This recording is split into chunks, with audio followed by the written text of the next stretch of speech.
ಎಲ್ಲರಿಗೂ ನಮಸ್ಕಾರ. Curious minds Kannada YouTube ಚಾನಲ್ಗೆ ಸ್ವಾಗತ. ನಾನು ನಿಮ್ಮ ಸೈನ್ಸ್ ಫೆಸಿಲಿಟೇಟರ್ ಪೂಜಾ. ಇಂದಿನ ವಿಡಿಯೋದಲ್ಲಿ ನಾವು 7ನೇ ತರಗತಿಯ 2ನೇ ಅಧ್ಯಾಯವನ್ನು ಕಂಪ್ಲೀಟ್ ಆಗಿ ಎಕ್ಸ್ಪ್ಲನೇಷನ್ ಮತ್ತು ಆ್ಯಕ್ಟಿವಿಟೀಸ್ ಮೂಲಕ ನೋಡ್ತಾ ಹೋಗೋಣ. ಪಾಠದ ಹೆಸರೇನು ಅಂತ ಕನ್ಫ್ಯೂಷನ್ ಇದೆಯಾ? ನಾನು ಒಂದು ಪೇಪರ್ನ ತೋರಿಸ್ತೀನಿ, ಅದ್ರ ಮೇಲೆ ಚಾಪ್ಟರ್ ನೇಮ್ ಇದೆ, ನೀವೇ ಓದಬೇಕು, ಆಯಿತಾ? ಡ್ಯಾನ್ ಸಿ, ಇದೇ ಪಾಠದ ಹೆಸರು. ಕಾಣಿಸ್ತಾ ಇಲ್ವಾ? ಬರೀ ವೈಟ್ ಅಪ್ ಪೇಪರ್ ಇದೆಯಾ? ಓಕೆ, ತಿರುಗಿಸಿ ನೋಡೋಣ. ಅಯ್ಯೋ, ಇಲ್ಲೂ ಏನೂ ಇಲ್ಲ ಮ್ಯಾಮ್, ಏನೋ ಸುಮ್ಮನೆ ತೋರಿಸ್ತಾ ಇದ್ದಾರೆ ಅಂತ ಅಂದ್ಕೊಂಡ್ರಾ? ಸರಿ, ಮ್ಯಾಜಿಕ್ ಮಾಡಿ ಇದ್ರ ಮೇಲೆ ಪಾಠದ ಹೆಸರು ಬರ್ಸೋಣವಾ? ಬನ್ನಿ. ಈಗ ನಾನು ಈ ಅರಿಶಿಣದ ನೀರನ್ನು ತಗೊಂಡು ಇದ್ರ ಮೇಲೆ ನೀಟಾಗಿ ಪೇಂಟ್ ಮಾಡ್ತೀನಿ. ಎಲ್ಲಿಂದ ಬರ್ತಿದೆ ಈ ಅಕ್ಷರ? ನಾನಂತೂ ಇವಾಗ ಬರಿತಾ ಇಲ್ಲ, ಹೌದು ತಾನೇ? ನೋಡಿ,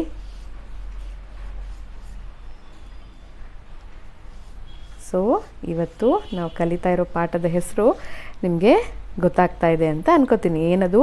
ವಸ್ತುಗಳ ಅನ್ವೇಷಣೆ, ಆಮ್ಲೀಯವು, ಪ್ರತ್ಯಾಮ್ಲೀಯ ಮತ್ತು ತಟಸ್ಥ. ಸೊ ಇದು ಮೊದಲು ವೈಟ್ ಪೇಪರ್ ಆಗಿತ್ತು, ಆದರೆ ನಾನು ಅರಿಶಿಣದ ಸೂಚಕವನ್ನು ಹಚ್ಚಿದ ತಕ್ಷಣ ಏನಾಯಿತು, ನಾನಲ್ಲಿ ಬರೆದಿದ್ದಂತಹ ವರ್ಡ್ಸು ನಿಮಗೆ ಕಾಣಿಸ್ತು, ಹೌದಲ್ವಾ? ಈ ಪಾಠದಲ್ಲಿ ನಾವೇನನ್ನು ಕಲಿತೀವಿ ಗೊತ್ತಾ? ಈ ಥರ ಆಮ್ಲೀಯ ಅಂದರೆ ಏನು, ಪ್ರತ್ಯಾಮ್ಲೀಯ ಅಂದರೆ ಏನು, ಹಾಗೆ ತಟಸ್ಥ ವಸ್ತುಗಳು ಅಂತ ಅಂದರೆ ಏನು, ಹೇಗೆ ನಾವು ಈ ಥರ ಮ್ಯಾಜಿಕ್ನ ಮಾಡ್ಬೋದು ಅಂತ ಪಾಠದಲ್ಲಿ ನೋಡ್ತಾ ಹೋಗೋಣ. ಮತ್ತೆ ಆಗ್ತಾಡ, ಬನ್ನಿ ಪಾಠವನ್ನು ನೋಡೋಣ. ನಮಸ್ಕಾರ. ಸೊ ಆಲ್ರೆಡಿ ಒಂದು ಆ್ಯಕ್ಟಿವಿಟಿ ಮೂಲಕನೇ ನಾವು ಈ ಕ್ಲಾಸ್ನ ಸ್ಟಾರ್ಟ್ ಮಾಡಿರೋದ್ರಿಂದ ಈ ಪಾಠದ ಹೆಸರು ನಿಮ್ಗೆ ಆಲ್ರೆಡಿ ಗೊತ್ತಾಗಿದೆ, ಹೌದಲ್ವಾ? ವಸ್ತುಗಳ ಅನ್ವೇಷಣೆ, ಆಮ್ಲೀಯ, ಪ್ರತ್ಯಾಮ್ಲೀಯ ಮತ್ತು ತಟಸ್ಥ.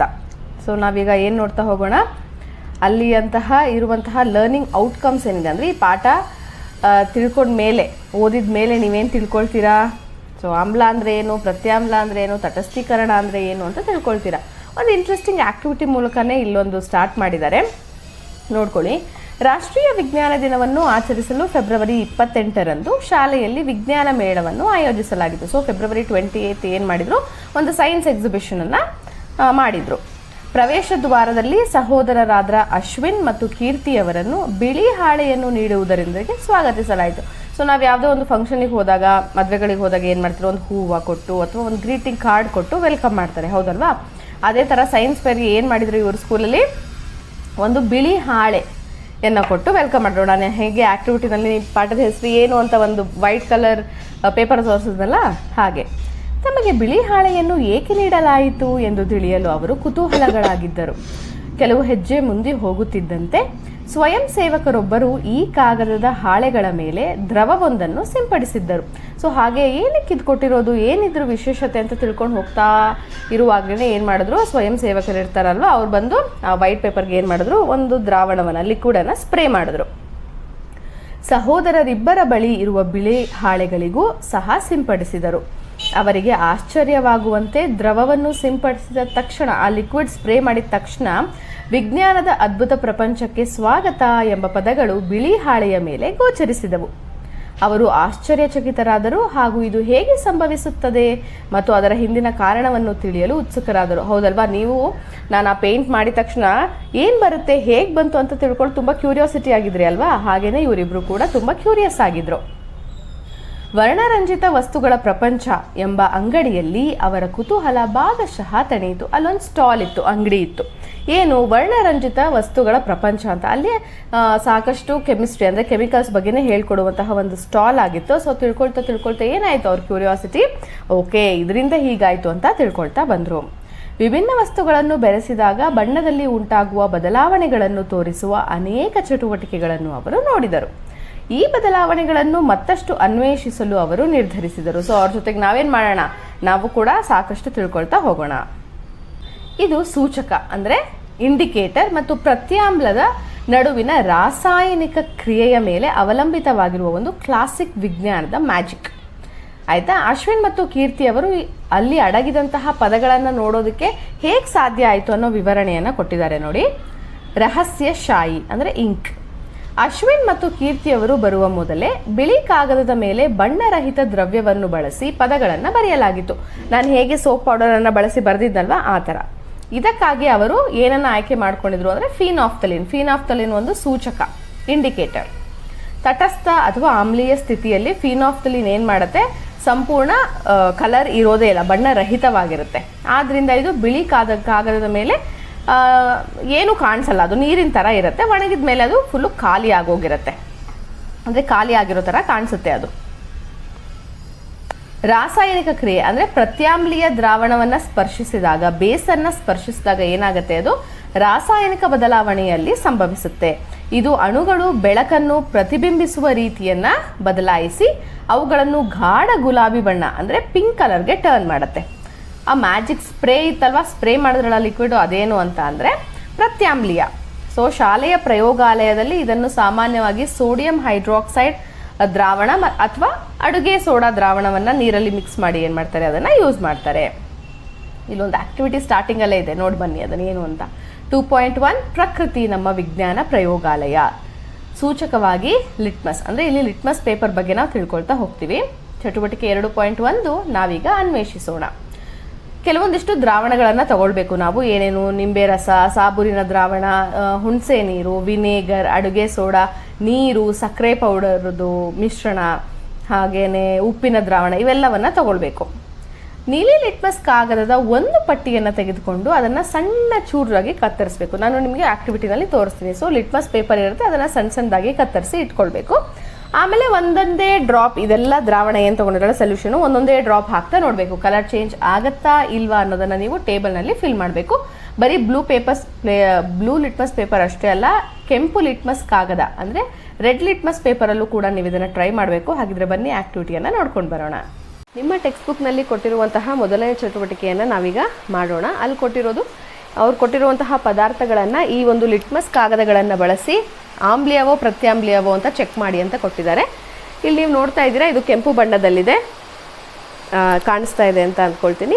ಆದ್ದರಿಂದ ಇದನ್ನು ಕೆಂಪು ಲಿಟ್ಮಸ್ ಕಾಗದ ಅಂತ ಕರಿತೀವಿ. ಇದು ನೀಲಿ ಬಣ್ಣದಲ್ಲಿ ಇರೋದರಿಂದ ಇದನ್ನು ನೀಲಿ ಲಿಟ್ಮಸ್ ಕಾಗದ ಅಂತ ಕರಿತೀವಿ. ಸೊ ನಾವಿಲ್ಲಿ ಪದಾರ್ಥಗಳನ್ನು ತೆಗೆದುಕೊಂಡಿದ್ದೀವಿ, ಅದರ ಹೆಸರನ್ನು ಕೂಡ ನೀವು ನೋಡಬಹುದು. ನಿಂಬೆ ರಸ, ಸಾಬೂನಿನ ದ್ರಾವಣ, ಹುಣಸೆ ನೀರು, ವಿನೇಗರ್, ಹಾಗೆಯೇ ಅಡುಗೆ ಸೋಡಾದ ದ್ರಾವಣ, ಸುಣ್ಣದ ತಿಳಿ ನೀರು, ಟ್ಯಾಪ್ ವಾಟರನ್ನು ತೊಗೊಂಡಿದ್ದೀವಿ, ನಲ್ಲಿ ನೀರು, ವಾಷಿಂಗ್ ಪೌಡರ್, ಸಕ್ಕರೆ ದ್ರಾವಣ ಹಾಗೂ ಉಪ್ಪಿನ ದ್ರಾವಣ. ಇವಾಗ ನಾವೇನೇನು ಮಾಡಬೇಕು ಅಂತ ಅಂದರೆ ಇದರ ಹನಿಗಳನ್ನು, ಒಂದೊಂದೇ ಹನಿಗಳನ್ನು ಆ ಒಂದು ಲಿಟ್ಮಸ್ ಕಾಗದದ ಮೇಲೆ ಹಾಕ್ತಾ ನೋಡೋಣ, ಅದು ಕಲರ್ ಚೇಂಜ್ ಆಗುತ್ತಾ ಇಲ್ವಾ ಅನ್ನೋದನ್ನು ಕೂಡ ಗಮನಿಸೋಣ. ಫಸ್ಟ್ ನಾನೀಗ ನಿಂಬೆ ರಸವನ್ನು ತಗೊಳ್ತಾ ಇದ್ದೀನಿ. ಅದರ ಒಂದೇ ಒಂದು ಹನಿಯನ್ನು ಈ ಕೆಂಪು ಲಿಟ್ಮಸ್ ಕಾಗದದ ಮೇಲೆ ಹಾಕ್ತಾ ಇದ್ದೀನಿ. ನೋಡಿ, ಏನು ಬಣ್ಣ ಚೇಂಜ್ ಆಗಲಿಲ್ಲ. ಈಗ ಹಾಕೋಣ ನೀಲಿ ಕಾಗದದ ಮೇಲೆ. ಡಿಫ್ರೆನ್ಸ್ ಕಾಣಿಸ್ತಾ ಇದೆಯಾ ನೋಡಿ, ಕಾಣಿಸ್ತಾ ಇದೆ ಹೌದಲ್ವಾ? ಇಲ್ಲೇನಾಯಿತು, ನೀಲಿ ಲಿಟ್ಮಸ್ ಕಾಗದ ಕೆಂಪಾಗಿ ಬದಲಾಯಿತು. ಹಾಗೆ ನೋಡೋಣ, ಸಾಬೂನಿನ ದ್ರಾವಣವನ್ನು ಇಲ್ಲಿ ಹಾಕ್ತಾ ಇದ್ದೀನಿ. ಇಲ್ಲೂ ಕೂಡ ಹಾಕ್ತಾ ಇದ್ದೀನಿ. ನೋಡಿ, ನೀವು ಕೇರ್ಫುಲ್ಲಾಗಿ ಅಬ್ಸರ್ವ್ ಮಾಡಿದ್ರೆ ಇದು ಲೈಟಾಗಿ ಬ್ಲೂ ಕಲರ್ ಆಗಿ ಪರಿವರ್ತನೆಯನ್ನು ಹೊಂದಿದೆ ಹೌದಲ್ವಾ? ಹಾಗೆ ನೆಕ್ಸ್ಟು ಹುಣಸೆ ರಸವನ್ನು ನೋಡೋಣ.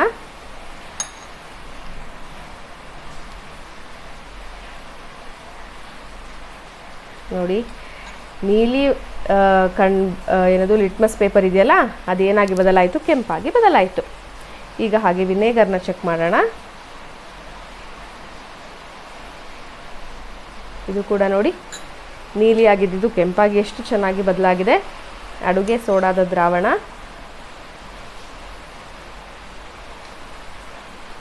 ನೋಡಿ ಇದರಲ್ಲಿ ನಿಮಗೆ ಕ್ಲಿಯರಾಗಿ ಡಿಫ್ರೆನ್ಸ್ ಗೊತ್ತಾಗ್ತಾ ಇದೆ ಹೌದಲ್ವಾ? ಎಷ್ಟು ಬೇಗ, ಎಷ್ಟು ಚೆನ್ನಾಗಿ ನೀಲಿ ಕಲರ್ ಟರ್ನ್ ಆಗಿದೆ. ಸುಣ್ಣದ ತಿಳಿ ನೀರು, ಸುಣ್ಣದ ತಿಳಿ ನೀರನ್ನು ತಯಾರಿಸೋದು, ನೀವು ನಾರ್ಮಲಾಗಿ ಎಲೆ ಅಡಿಕೆನಲ್ಲಿ ಸುಣ್ಣ ಹಾಕ್ತಿರಲ್ವ, ಆ ಒಂದು ಸುಣ್ಣವನ್ನು ರಾತ್ರಿ ಇಡೀ ಅದಕ್ಕೆ ನೀರು ಹಾಕಿ ಚೆನ್ನಾಗಿ ನೆನೆಸಿಟ್ಟು ಬೆಳಗ್ಗೆ ಅದರ ತಿಳಿ ಬಂದಿರುತ್ತೆ, ಅದನ್ನು ನೀವು ಸೋಸಿ ಇಟ್ಕೊಂಡ್ರೆ ಅದನ್ನೇ ನಾವು ಸುಣ್ಣದ ತಿಳಿ ಅಂತ ಕರೆಯೋದು. ನೋಡಿ, ಇದು ಕೂಡ ಏನಾಗ್ತಾ ಇದೆ, ನೀಲಿ ಬಣ್ಣಕ್ಕೆ ಪರಿವರ್ತನೆಯನ್ನು ಹೊಂದಿತು. ಈಗ ನಲ್ಲಿ ನೀರು, ನಾರ್ಮಲ್ ವಾಟರು. ಇವಾಗ ಇದರಲ್ಲಿ ಏನಾದರೂ ಚೇಂಜ್ ಆಗುತ್ತಾ ನೋಡೋಣ ಕಲರು. ನೋಡಿ, ಯಾವ ಲಿಟ್ಮಸ್ ಕಾಗದವೂ ಕೂಡ ತನ್ನ ಕಲರನ್ನು ಚೇಂಜ್ ಮಾಡಿಕೊಳ್ಳಿಲ್ಲ. ಈಗ ವಾಷಿಂಗ್ ಪೌಡರ್ ನೋಡಿ, ಕೆಂಪು ಲಿಟ್ಮಸ್ ಕಾಗದ ಪೂರ್ತಿಯಾಗಿ ನೀಲಿ ಆಯಿತು. ಸಕ್ಕರೆ ದ್ರಾವಣವನ್ನು ನೋಡೋಣ. ಸಕ್ಕರೆ ದ್ರಾವಣ, ಇದು ಯಾವುದೇ ಒಂದು ಚೇಂಜಸ್ ನಿಮಗೆ ಕಾಣಿಸ್ತಾ ಇಲ್ಲ. ಲಾಸ್ಟು ಉಪ್ಪಿನ ದ್ರಾವಣ ನೋಡಿ, ಇಲ್ಲೂ ಕೂಡ ಯಾವುದೇ ಚೇಂಜಸ್ಸು ಆ ಕಲರಲ್ಲಿ ಲಿಟ್ಮಸ್ ಪೇಪರ್ ಕಲರಲ್ಲಿ ನಿಮಗೆ ಕಾಣಿಸ್ತಾ ಇಲ್ಲ. ಸೊ ಈ ಎಕ್ಸ್ಪೆರಿಮೆಂಟಿಂದ ನಮಗೇನು ತಿಳಿದು ಬರುತ್ತೆ ಅಂತಂದರೆ, ಕೆಲವೊಂದಿಷ್ಟು ಪದಾರ್ಥಗಳು ನೀಲಿ ಲಿಟ್ಮಸ್ ಕಾಗದ ಏನಾಗುತ್ತೆ, ಕೆಂಪಾಗಿ ಬದಲಾಗುತ್ತೆ. ಕೆಲವೊಂದಿಷ್ಟು ಪದಾರ್ಥಗಳು ಕೆಂಪು ಲಿಟ್ಮಸ್ ಕಾಗದವನ್ನು ನೀಲಿಯಾಗಿ ಚೇಂಜ್ ಮಾಡುತ್ತೆ. ಇನ್ನೊಂದಿಷ್ಟು ಪದಾರ್ಥಗಳು ಯಾವುದೇ ಒಂದು ತರಹದ ಚೇಂಜಸನ್ನು ನಮಗೆ ತೋರಿಸೋದಿಲ್ಲ. ಸೊ ಯಾವುದರಲ್ಲಿ ಇಲ್ಲಿ ನೋಡೋದಾದರೆ, ನೀಲಿ ಲಿಟ್ಮಸ್ ಕಾಗದ ಕೆಂಪಾಗಿ ಬದಲಾಗಿದ್ದರೆ ಅದರಲ್ಲಿ ಆಮ್ಲೀಯತೆ ಹೆಚ್ಚಾಗಿದೆ, ಅದನ್ನು ಆಮ್ಲಗಳು ಅಂತ ನಾವು ಕರಿಬಹುದು. ಹಾಗೆಯೇ ಇಲ್ಲೂ ಕೂಡ ನೀವು ಸಾಬೂನಿನ ದ್ರಾವಣದಲ್ಲೂ ಕೂಡ ನೀವು ನೋಡಬಹುದು, ಅದು ಕೆಂಪು ಲಿಟ್ಮಸ್ ಕಾಗದ ನೀಲಿಯಾಗಿ ಬದಲಾಗಿದೆ, ಅದನ್ನು ನಾವು ಪ್ರತ್ಯಾಮ್ಲ ಅಂತ ಕಾಣಬಹುದು.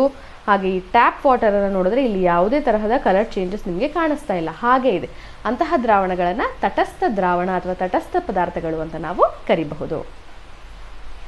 ಆಕ್ಟಿವಿಟಿ ಇಂಟ್ರೆಸ್ಟಿಂಗ್ ಆಗಿತ್ತು ಅಲ್ವಾ? ಅಲ್ಲಿ ನೀವು ಸುಣ್ಣದ ನೀರನ್ನು ಹೇಗೆ ತಯಾರಿಸೋದು ಅಂತ ಕೂಡ ನೋಡಿದ್ರಿ, ಕರೆಕ್ಟ್? ಅದನ್ನು ಹೇಗೆ ಅನ್ನೋದು ಇನ್ನೂ ಸ್ವಲ್ಪ ಇಲ್ಲಿ ಎಕ್ಸ್ಪ್ಲನೇಷನ್ ಇದೆ, ನೋಡೋಣ ಬನ್ನಿ. ಸುಣ್ಣದ ತಿಳಿ ನೀರನ್ನು ತಯಾರಿಸುವುದು ಹೇಗೆ? ಸುಣ್ಣದ ತಿಳಿ ನೀರಿಗೆ ಆಂಗ್ಲ ಭಾಷೆಯಲ್ಲಿ ಲೈಮ್ ವಾಟರ್ ಅಂತ ಕರೀತಾರೆ. ಇಲ್ಲಿ ಲೈಮ್ ಪದದ ಅರ್ಥ ನಿಂಬೆಹಣ್ಣು, ಹೌದಲ್ವಾ? ಹಾಗಂತ ಅದನ್ನು ನಾವು ತಪ್ಪಾಗಿ ತಿಳ್ಕೊಬಾರ್ದು. ಸೊ ಸುಟ್ಟ ಸುಣ್ಣವನ್ನು ನೀರಿನಲ್ಲಿ ಬೆರೆಸ್ಬಿಟ್ಟು ಸ್ವಲ್ಪ ಕಾಲದವರೆಗೆ ಹಾಗೆ ಇಟ್ಟರೆ ಅದು ಸುಣ್ಣದ ತಿಳಿ ನೀರನ್ನು ಸುಲಭವಾಗಿ ತಯಾರಿಸಬಹುದು. ದ್ರಾವಣವನ್ನು ಮತ್ತೊಂದು ಪಾತ್ರೆಯಲ್ಲಿ ಶೋಧಿಸಿ ನಂತರ ಅದನ್ನು ಸುಣ್ಣದ ತಿಳಿ ನೀರಾಗಿ ಬಳಸಿ. ಇದನ್ನು ಆಲ್ರೆಡಿ ನೀವು ಮಾಡಿದ್ರಿ, ಸೊ ನೋ ಇಶ್ಯೂಸ್. ಕೋಷ್ಟಕ 2.1 ಮಾದರಿಗಳ ಸ್ವಭಾವವನ್ನು ನೀಲಿ ಮತ್ತು ಕೆಂಪು ಲಿಟ್ಮಸ್ ಕಾಗದ ಬಳಸಿ ಪರೀಕ್ಷಿಸಿದ್ದೀವಿ. ಅದರ ರಿಸಲ್ಟನ್ನು ನೀವು ಟೆಕ್ಸ್ಟ್ ಬುಕ್ಕಲ್ಲಿ ಬರ್ಕೋಬೇಕಲ್ವಾ? ಸೊ ನೋಡಿ, ಅದನ್ನು ನಿಂಬೆ ರಸ ನೀಲಿ ಲಿಟ್ಮಸ್ ಕಾಗದವನ್ನು ಕೆಂಪು ಬಣ್ಣವಾಗಿ ಟರ್ನ್ ಮಾಡುತ್ತೆ, ಆದರೆ ಕೆಂಪು ಲಿಟ್ಮಸ್ ಕಾಗದ ಟರ್ನ್ ಆಗಲ್ಲ, ಹಾಗೆ ಇರುತ್ತೆ. ಸಾಬೂನಿನ ದ್ರಾವಣ ಬ್ಲೂ ಲಿಟ್ಮಸ್ ಪೇಪರ್, ನೀಲಿ ಲಿಟ್ಮಸ್ ಕಾಗದ ಚೇಂಜ್ ಆಗಲ್ಲ, ಆದರೆ ರೆಡ್ ಲಿಟ್ಮಸ್ ಕಾಗದ ನೀಲಿಯಾಗಿ ಬದಲಾಗುತ್ತೆ. ನೆಲ್ಲಿ ರಸ ಕೆಂಪಾಗಿ ನೀಲಿ ಲಿಟ್ಮಸ್ ಕಾಗದ ಕೆಂಪಾಗಿ ಬದಲಾಗುತ್ತೆ, ಹಾಗೆ ಕೆಂಪು ಲಿಟ್ಮಸ್ ಕಾಗದ ಯಾವುದೇ ಚೇಂಜಸನ್ನು ತೋರಿಸೋದಿಲ್ಲ. ಹುಣಸೆ ನೀರು ಬ್ಲೂ ಲಿಟ್ಮಸ್ ಪೇಪರು ರೆಡ್ ಆಗುತ್ತೆ, ರೆಡ್ ಲಿಟ್ಮಸ್ ಪೇಪರ್ ಹಾಗೆ ಇರುತ್ತೆ. ವಿನೇಗರ್ ಕೂಡ ಅಷ್ಟೇ, ನೀಲಿ ಲಿಟ್ಮಸ್ ಕಾಗದ ಕೆಂಪಾಗತ್ತೆ, ಆದರೆ ಕೆಂಪು ಲಿಟ್ಮಸ್ ಕಾಗದ ಹಾಗೇನೆ ಉಳಿಯುತ್ತೆ. ಅಡುಗೆ ಸೋಡಾ ದ್ರಾವಣ ಬ್ಲೂ ಲಿಟ್ಮಸ್ ಪೇಪರ್ ಏನು ಚೇಂಜ್ ಆಗಲ್ಲ, ಆದರೆ ರೆಡ್ ಲಿಟ್ಮಸ್ ಪೇಪರ್ ಬ್ಲೂ ಆಗುತ್ತೆ. ಸುಣ್ಣದ ತಿಳಿ ನೀರು ಯಾವುದೇ ಕಲರ್ ಚೇಂಜ್ ಆಗಲ್ಲ, ಆದರೆ ರೆಡ್ ಲಿಟ್ಮಸ್ ಪೇಪರು ನೀಲಿ ಆಗುತ್ತೆ. ನಲ್ಲಿ ನೀರು ನೀಲಿ ಲಿಟ್ಮಸ್ ಕಾಗದ ಕೆಂಪು ಲಿಟ್ಮಸ್ ಕಾಗದ ಎರಡೂ ಕೂಡ ಏನೂ ಚೇಂಜ್ ಆಗದೆ ಹಾಗೆ ಇರುತ್ತೆ. ವಾಷಿಂಗ್ ಪೌಡರ್ ಅಂದರೆ ಡಿಟರ್ಜೆಂಟ್ ಸೋಪು ನೀಲಿ ಲಿಟ್ಮಸ್ ಕಾಗದ ಬದಲಾಗಲ್ಲ, ಆದರೆ ರೆಡ್ ಲಿಟ್ಮಸ್ ಪೇಪರು ಚೇಂಜ್ ಆಗುತ್ತೆ. ಯಾವುದಕ್ಕೆ ಚೇಂಜ್ ಆಗುತ್ತೆ? ನೀಲಿಯಾಗಿ. ಸಕ್ಕರೆ ದ್ರಾವಣ ಉಪ್ಪಿನ ದ್ರಾವಣ ಎರಡೂ ಕೂಡ ಯಾವುದೇ ಚೇಂಜಸನ್ನು ಅದು ತೋರಿಸೋದಿಲ್ಲ. ಹಾಗೆ ಹೀಗೆ ಕೋಷ್ಟಕ 2.1 ವಿಶ್ಲೇಷಿಸಿ ಮಾದರಿಗಳನ್ನು ಈ ಕೆಳಗಿನಂತೆ 3 ಗುಂಪುಗಳನ್ನಾಗಿ ವಿಂಗಡಿಸಬಹುದು. ಯಾವುದಾದ್ರು ನೋಡೋಣ ಬನ್ನಿ. ನೀಲಿ ಲಿಟ್ಮಸ್ ಕಾಗದವನ್ನು ಕೆಂಪು ಬಣ್ಣಕ್ಕೆ ತಿರುಗಿಸುವ ಮಾದರಿಗಳನ್ನು ಗುಂಪು ಎ ಅಂತ ಮಾಡಿ, ಕೆಂಪು ಲಿಟ್ಮಸ್ ಕಾಗದವನ್ನು ನೀಲಿ ಬಣ್ಣಕ್ಕೆ ತಿರುಗಿಸಿದನ್ನು ಗುಂಪು ಬಿ ಅಂತ ಮಾಡಿ, ಎರಡೂ ಲಿಟ್ಮಸ್ ಕಾಗದಗಳ ಮೇಲೆ ಏನು ಪರಿಣಾಮನೇ ತೋರಿಸಿಲ್ಲ ಅನ್ನೋದಾದರೆ ಅದನ್ನು ಗ್ರೂಪ್ ಸಿ ಆಗಿ ಮಾಡಿ ದತ್ತಾಂಶಗಳನ್ನು ಕೋಷ್ಟಕ 2.2ರಲ್ಲಿ ದಾಖಲಿಸಬೇಕು. ನೋಡಿ, ಕೋಷ್ಟಕ 2.2 ಅದರಲ್ಲಿ ಮಾದರಿಗಳ ವರ್ಗಾವಣೆ. ಗುಂಪು ಎನಲ್ಲಿ ನಿಂಬೆ ರಸ, ನೆಲ್ಲಿ ರಸ, ಹುಣಸೆ ರಸ ಮತ್ತು ವಿನೆಗರ್ ಇರುತ್ತೆ. ಗುಂಪು ಬಿ ಯಲ್ಲಿ ಸಾಬೂನು ದ್ರಾವಣ, ಅಡುಗೆ ಸೋಡಾ ದ್ರಾವಣ, ಸುಣ್ಣದ ತಿಳಿ ನೀರು ಹಾಗೂ ವಾಷಿಂಗ್ ಪೌಡರ್ ಇರುತ್ತೆ. ಗುಂಪು ಸಿ ಯಲ್ಲಿ ನಲ್ಲಿ ನೀರು, ಸಕ್ಕರೆ ದ್ರಾವಣ ಮತ್ತು ಉಪ್ಪಿನ ದ್ರಾವಣ ಇರುತ್ತೆ. ಹಾಗಿದ್ರೆ ಈ ಕೆಂಪು ಮತ್ತು ನೀಲಿ ಲಿಟ್ಮಸ್ ಕಾಗದದ ಪಟ್ಟಿಯನ್ನು ಯಾವುದರಿಂದ ಮಾಡ್ತಾರೆ? ಕರೆಕ್ಟ್ ಅಲ್ವಾ? ನೋಡಿ, ಇವಾಗ ಲಿಟ್ಮಸ್ ಪೇಪರ್ ಅಂತ ನಾನು ಹೇಳಿದೆ, ನೀವು ನೋಡಿದ್ರೆ ಎಕ್ಸ್ಪೆರಿಮೆಂಟ್ ಕೂಡ ನೋಡಿದ್ರೆ. ಹಾಗಾದರೆ ಆ ಲಿಟ್ಮಸ್ ಪೇಪರನ್ನು ಯಾವುದರಿಂದ ಮಾಡ್ತಾರೆ? ಕೆಲವು ಮಾದರಿಗಳ ಹನಿಯನ್ನು ಅದ್ರ ಮೇಲೆ ಹಾಕಿದಾಗ ಬಣ್ಣ ಯಾಕೆ ಬದಲಾಗುತ್ತೆ ಅನ್ನೋದನ್ನ ನಾವೀಗ ತಿಳ್ಕೊಳ್ಳೋಣ. ಕೆಂಪು ಲಿಟ್ಮಸ್ ಕಾಗದ, ಬ್ಲೂ ಲಿಟ್ಮಸ್ ಪೇಪರ್ ನೀವು ಆಲ್ರೆಡಿ ನೋಡಿದ್ದೀರಾ, ಆ ಚಿತ್ರ ಕೂಡ ಇಲ್ಲಿದೆ. ನಾವು ಕಂಡು ಹಿಡಿಯೋಣ. ಲಿಟ್ಮಸ್ ಎಂಬುದು ಕಲ್ಲು ಹೂಗಳಿಂದ ಪಡೆದ ನೈಸರ್ಗಿಕ ವಸ್ತು. ಅಲ್ಲಿ ಚಿತ್ರ ನೋಡ್ತಾ ಇದ್ದೀರಾ. ಸೊ ಅಂತಹ ಒಂದು ಲಿಚನ್ಸ್ ಅಂತ ಕರಿತೀವಿ ನಾವು, ಸರಿನಾ? ಕಲ್ಲು ಹೂವು, ಅದ್ರ ಮೂಲಕ ಈ ಲಿಟ್ಮಸ್ ಪೇಪರನ್ನು ಮಾಡ್ತಾರೆ. ಕಲ್ಲು ಹೂವುಗಳು ಅಂದರೆ ಲಿಚನ್ಸ್ ಶಿಲೀಂಧ್ರ ಮತ್ತು ಶೈವಲಗಳ 2 ವಿಭಿನ್ನ ಜೀವನಗಳ ಸಹಜೀವನದಿಂದ ರೂಪುಗೊಳ್ಳುತ್ತೆ. ಶಿಲೀಂಧ್ರ ಅಂದರೆ ಫಂಗಸ್, ಆಮೇಲೆ ಶೈವಲ ಅಂತಂದರೆ ಆಲ್ಗೆ. ಇದೆರಡರ ಸಹಜೀವನದಿಂದ ಏನಾಗುತ್ತೆ? ಲಿಚನ್ಸ್ ಉಂಟಾಗುತ್ತೆ, ಅಂದರೆ ಕಲ್ಲು ಹೂವು ಉಂಟಾಗುತ್ತೆ. ಅವು ಹೆಚ್ಚು ಮಳೆ ಬೀಳುವ ಮತ್ತು ಶುದ್ಧ ಗಾಳಿಯನ್ನು ಹೊಂದಿರುವ ಪ್ರದೇಶಗಳಲ್ಲಿ ಬಂಡೆಗಳು ಮತ್ತು ಮರಗಳ ಮೇಲೆ ಬೆಳೆಯುತ್ತದೆ. ಚಿತ್ರದಲ್ಲಿ ನೋಡ್ತಾ ಇದ್ದೀರಾ, ಆ ಬಂಡೆ ಕಲ್ಲಿನ ಮೇಲೆ ಹೇಗೆ ಹೂ ಥರ ಬೆಳೆದಿದೆ, ಅದು ಬೆಳ್ಳಗಿದೆ, ವೈಟ್ ಕಲರಲ್ಲಿ ಅದು ಇದೆ.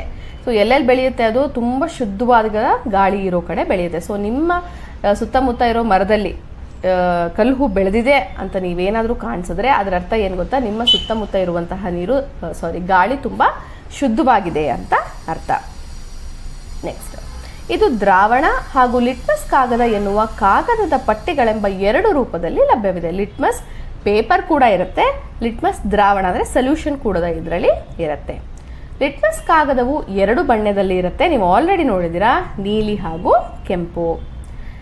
ಅಲ್ಲಿ ಚಿತ್ರದಲ್ಲೂ ನೋಡಬಹುದು.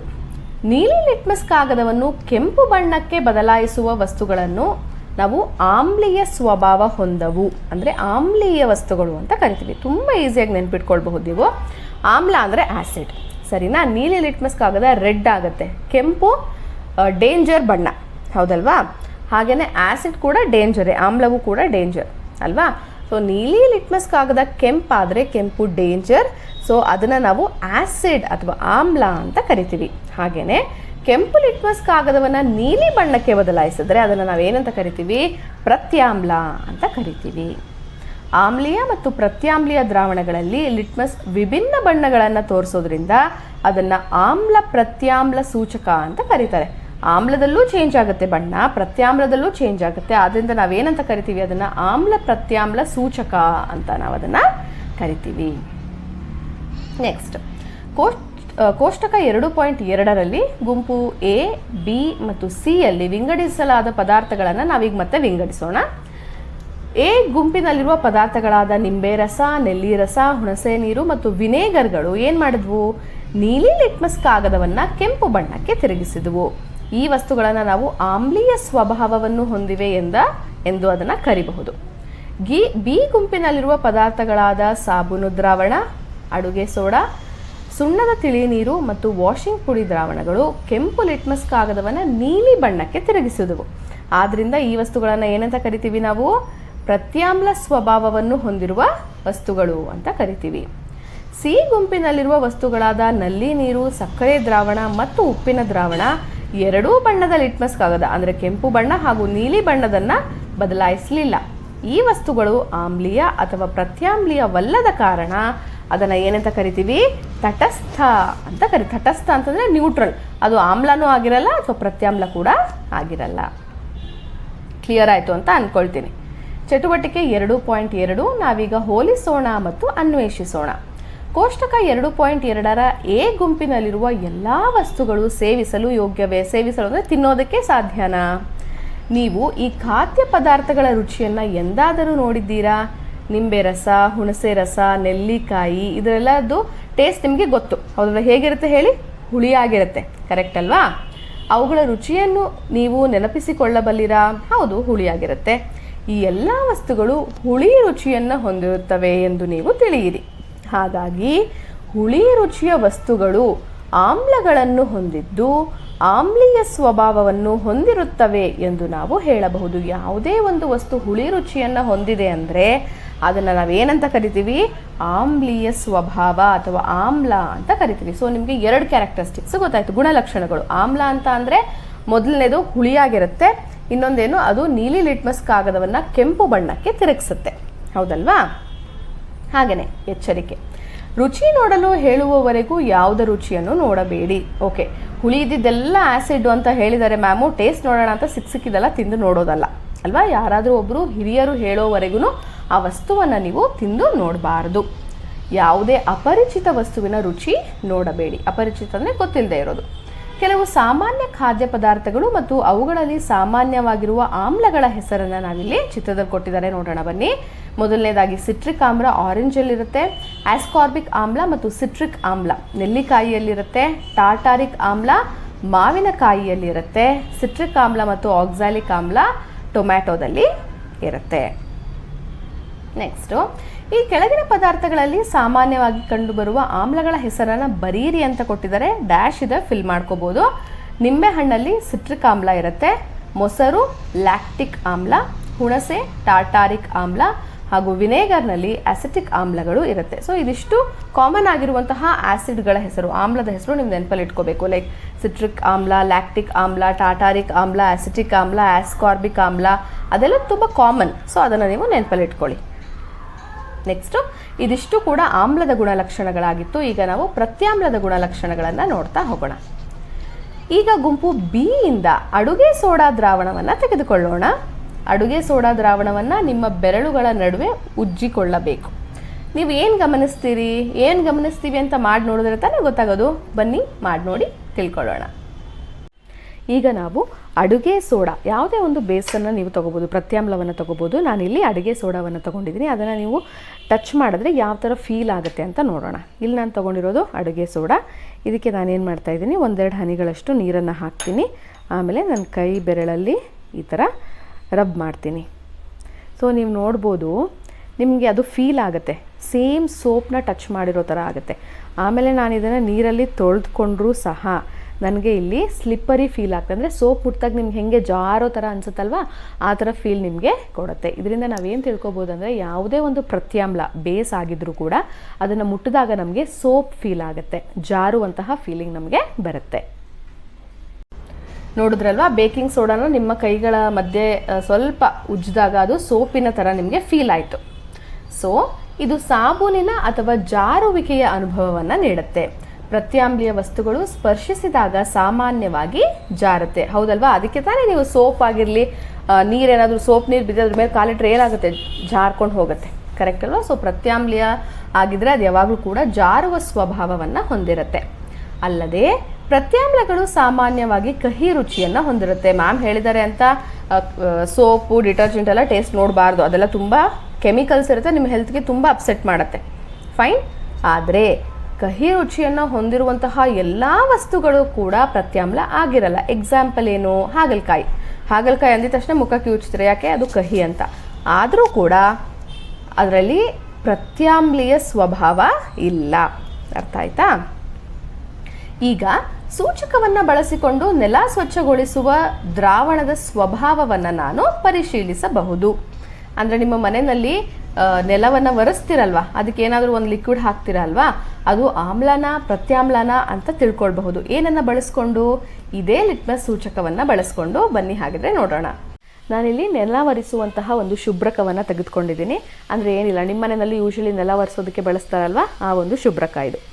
ಸೊ ಅದನ್ನು ನಾನು ಈ ಒಂದು ಬೊಟ್ಲಲ್ಲಿ ತೊಗೊಂಡಿದ್ದೀನಿ. ಅದ್ರ ಜೊತೆಗೆ ನೀಲಿ ಲಿಟ್ಮಸ್ ಕಾಗದ, ಹಾಗೆ ಕೆಂಪು ಲಿಟ್ಮಸ್ ಕಾಗದ, ಬ್ಲೂ ಲಿಟ್ಮಸ್ ಪೇಪರ್, ಹಾಗೆ ರೆಡ್ ಲಿಟ್ಮಸ್ ಪೇಪರನ್ನು ತೊಗೊಂಡಿದ್ದೀನಿ. ಇದನ್ನು ನೆಲ ಒರೆಸುವಂತಹ ಶುಭ್ರಕ ಅಂತ ಹೇಳಿದ್ನಲ್ವ, ಅದೇನೂ ಅಲ್ಲ, ಫ್ಲೋರ್ ಕ್ಲೀನರ್. ಓಕೆ. ಸೊ ನಾನೇನು ಮಾಡ್ತೀನಿ, ಈಗ ನೀಲಿ ಕಾಗದ ಹಾಗೂ ಕೆಂಪು ಕಾಗದವನ್ನು ಈ ಫ್ಲೋರ್ ಕ್ಲೀನರಲ್ಲಿ ಡಿಪ್ ಮಾಡ್ತಾ ಇದ್ದೀನಿ. ನೋಡಿ ಏನಾಗುತ್ತೆ ಅಂತ. ಕಲರ್ ಏನಾದರೂ ಚೇಂಜ್ ಆಗ್ತಿದೆಯಾ ಅಬ್ಸರ್ವ್ ಮಾಡಿ. ನೋಡಿ, ಇಲ್ಲಿ ನೀವು ನೋಡ್ತಿರೋ ಹಾಗೆ ಬ್ಲೂ ಲಿಟ್ಮಸ್ ಪೇಪರ್ ಅಂದರೆ ನೀಲಿ ಕಾಗದದಲ್ಲಿ ಯಾವುದೇ ಕಲರ್ ಚೇಂಜ್ ನಿಮಗೆ ಕಾಣಿಸಲ್ಲ. ಆದರೆ ಈ ರೆಡ್ ಲಿಟ್ಮಸ್ ಪೇಪರಲ್ಲಿ ನೋಡಿ ಅದೇನಾಯಿತು, ನಾವು ಅದ್ದಿದಷ್ಟು ಭಾಗ ಕಂಪ್ಲೀಟಾಗಿ ಬ್ಲೂ ಕಲರ್ ಆಗಿ ಚೇಂಜ್ ಆಗಿದೆ. ಇದರ ಅರ್ಥ ಏನು? ನಾವು ಬಳಸುವಂತಹ ಫ್ಲೋರ್ ಕ್ಲೀನರ್ ಅಂದರೆ ನೆಲದ ಶುಭ್ರಕ ಪ್ರತ್ಯಾಮ್ಲದ ಗುಣವನ್ನು ಹೊಂದಿದೆ, ಅದು ಬೇಸಿಕ್ ನೇಚರನ್ನು ಹೊಂದಿದೆ ಅಂತ ಇದರಿಂದ ನಾವು ಹೇಳ್ಬೋದು. ನೋಡಿದ್ರಲ್ವಾ, ಆ ಒಂದು ಸ್ವಚ್ಛಗೊಳಿಸುವಂತಹ ಸೊಲ್ಯೂಷನು ಯಾವಾಗಲೂ ಕೂಡ ಪ್ರತ್ಯಾಮ್ಲೀಯ ಗುಣವನ್ನು ಹೊಂದಿರುತ್ತೆ. ಹಾಗೆ ನೋಡ್ತಾ ಹೋದರೆ, ಲಿಟ್ಮಸ್ ಲಭ್ಯವಿಲ್ಲದಿದ್ದರೆ ಆಮ್ಲ ಪ್ರತ್ಯಾಮ್ಲ ಸೂಚಕಗಳಾಗಿ ಕೆಲಸ ಮಾಡುವ ಇನ್ನಾದರೂ ನೈಸರ್ಗಿಕ ಪದಾರ್ಥಗಳಿವೆಯೇ? ಓಕೆ, ನಿಮ್ಮ ಮನೇಲಿ ಇವಾಗ ಲಿಟ್ಮಸ್ ಪೇಪರ್ ಇಲ್ಲ, ಆದರೂ ಕೂಡ ನೀವು ಅದು ಆಮ್ಲನ ಪ್ರತ್ಯಾಮ್ಲನ ಅಂತ ನೋಡಬೇಕು. ಹಾಗಿದ್ರೆ ನಿಮ್ಮ ಮನೆಯಲ್ಲೇ ಸಿಗುವಂತಹ ಯಾವುದಾದ್ರೂ ವಸ್ತುಗಳನ್ನು ಉಪಯೋಗಿಸ್ಕೊಂಡು ನೋಡಬೇಕಲ್ವಾ? ಅದನ್ನು ನಾವೇನಂತ ಕರಿತೀವಿ? ನೈಸರ್ಗಿಕ ಸೂಚಕ ಅಂತ ಕರಿತೀವಿ. ನೋಡೋಣ ಬನ್ನಿ ಯಾವುದಾದ್ರೂ ಇದೆಯಾ ಅಂತ. ಸೂಚಕವಾಗಿ ಕೆಂಪು ಗುಲಾಬಿ, ರೆಡ್ ರೋಸ್. ನಿಮ್ಮ ಸುತ್ತಮುತ್ತ ವಿವಿಧ ಬಣ್ಣದ ಹೂವುಗಳನ್ನು ನೀವು ಗಮನಿಸಿರಬಹುದು. ಈ ಹೂವುಗಳನ್ನು ಬಳಸಿಕೊಂಡು ಸೂಚಕಗಳನ್ನು ತಯಾರಿಸಲು ಅದನ್ನು ಪ್ರಯತ್ನಿಸಬೇಕು. ಬನ್ನಿ ಹೇಗೆ ಮಾಡೋದು ನೋಡೋಣ. ಇಲ್ಲಿ ಚಟುವಟಿಕೆ 2.3 ನಾವೀಗ ತಯಾರಿಸೋಣ ಅಂತ ಇದೆ. ಏನು ಮಾಡಬೇಕು? ನಿಮ್ಮ ಸುತ್ತಮುತ್ತ ಗುಲಾಬಿ ಹೂವು ಬಿದ್ದಿರುತ್ತಲ್ವಾ, ಅದರಲ್ಲಿ ಕೆಂಪು ಗುಲಾಬಿ ಹೂವಿನ ದಳಗಳನ್ನು ನೀವು ಆರಿಸ್ಕೊಳ್ಬೇಕು. ಮೊದಲಾಗಿ ಅದನ್ನು ನೀಟಾಗಿ ನೀರಿಂದ ತೊಳಿಬೇಕು. ತೊಳೆದಾದ್ಮೇಲೆ ಕುಟ್ಟಾಣಿ ಬಳಸ್ಕೊಂಡು ಏನು ಮಾಡಬೇಕು, ಅದನ್ನು ಸ್ವಲ್ಪ ಅರ್ಕೋಬೇಕು. ಆಮೇಲೆ ಒಂದು ಗಾಜಿನ ಲೋಟ ತೊಗೊಂಡು ಅದನ್ನೆಲ್ಲ ಹಾಕಿ, ಆ ಲೋಟಕ್ಕೆ ಏನು ಮಾಡಬೇಕು, ಸ್ವಲ್ಪ ಬಿಸಿ ನೀರನ್ನು, ಅದು ಸಂಪೂರ್ಣವಾಗಿ ಮುಳುಗುವಷ್ಟು ಬಿಸಿ ನೀರನ್ನು ಸುರಿಬೇಕು. ಎಚ್ಚರಿಕೆ ಅಂದರೆ ನಿಮ್ಮ ಅಕ್ಕಪಕ್ಕ ದೊಡ್ಡೋರಿರಲಿ, ಬಿಕಾಸ್ ನೀವು ಬಿಸಿ ನೀರನ್ನು ಹ್ಯಾಂಡಲ್ ಮಾಡ್ತಾ ಇದ್ದೀರಲ್ವ, ಅದಕ್ಕೆ. ಆಮೇಲೆ ಗಾಜಿನ ಲೋಟನ ಮುಚ್ಚಳದಿಂದ ಮುಚ್ಚಿಬಿಟ್ಟು ನೀರಿನ ಬಣ್ಣ ಬದಲಾಗುವವರೆಗೆ ಅಂದರೆ 5 ರಿಂದ 10 ನಿಮಿಷ ಅದನ್ನು ಕಾಯಿಸಿ, ಅಂದರೆ ನೀವು ಕಾಯ್ದುಬಿಟ್ಟು ಆಮೇಲೆ ಅದನ್ನ ಫಿಲ್ಟರ್ ಮಾಡಿ ಶೋಧಿಸಬೇಕು. ಆ ಶೋಧಿಸಿ ಬಂದಿರುತ್ತಲ್ಲ ದ್ರವ ಲಿಕ್ವಿಡು, ಅದನ್ನೇ ನಾವು ಆಮ್ಲ ಪ್ರತ್ಯಾಮ್ಲ ಸೂಚಕವಾಗಿ ಬಳಸಬಹುದು. ಹಾಗಿದ್ರೆ ಬನ್ನಿ ಹೇಗೆ ನಾವು ಈ ಒಂದು ಸೂಚಕವನ್ನು ತಯಾರು ಮಾಡೋದು ಅಂತ ನೋಡೋಣ. ಮೊದಲಿಗೆ ನಾವು ಕೆಂಪು ಗುಲಾಬಿಯ ದಳಗಳನ್ನು ತಗೊಂಡು ಅದನ್ನು ಸ್ವಲ್ಪ ಈ ಥರ ಪೇಸ್ಟ್ ಮಾಡ್ಕೊಳ್ಳಿ. ನೀರನ್ನು ಕುದಿಯೋದಕ್ಕೆ ಇಟ್ಟು ಆ ನೀರು ಸ್ವಲ್ಪ ಬಿಸಿ ಆದಮೇಲೆ ಒಂದು ಗ್ಲಾಸ್ಗೆ ಗುಲಾಬಿ ಇರೋದಕ್ಕೆ ಹಾಕ್ಕೊಳ್ಳಿ.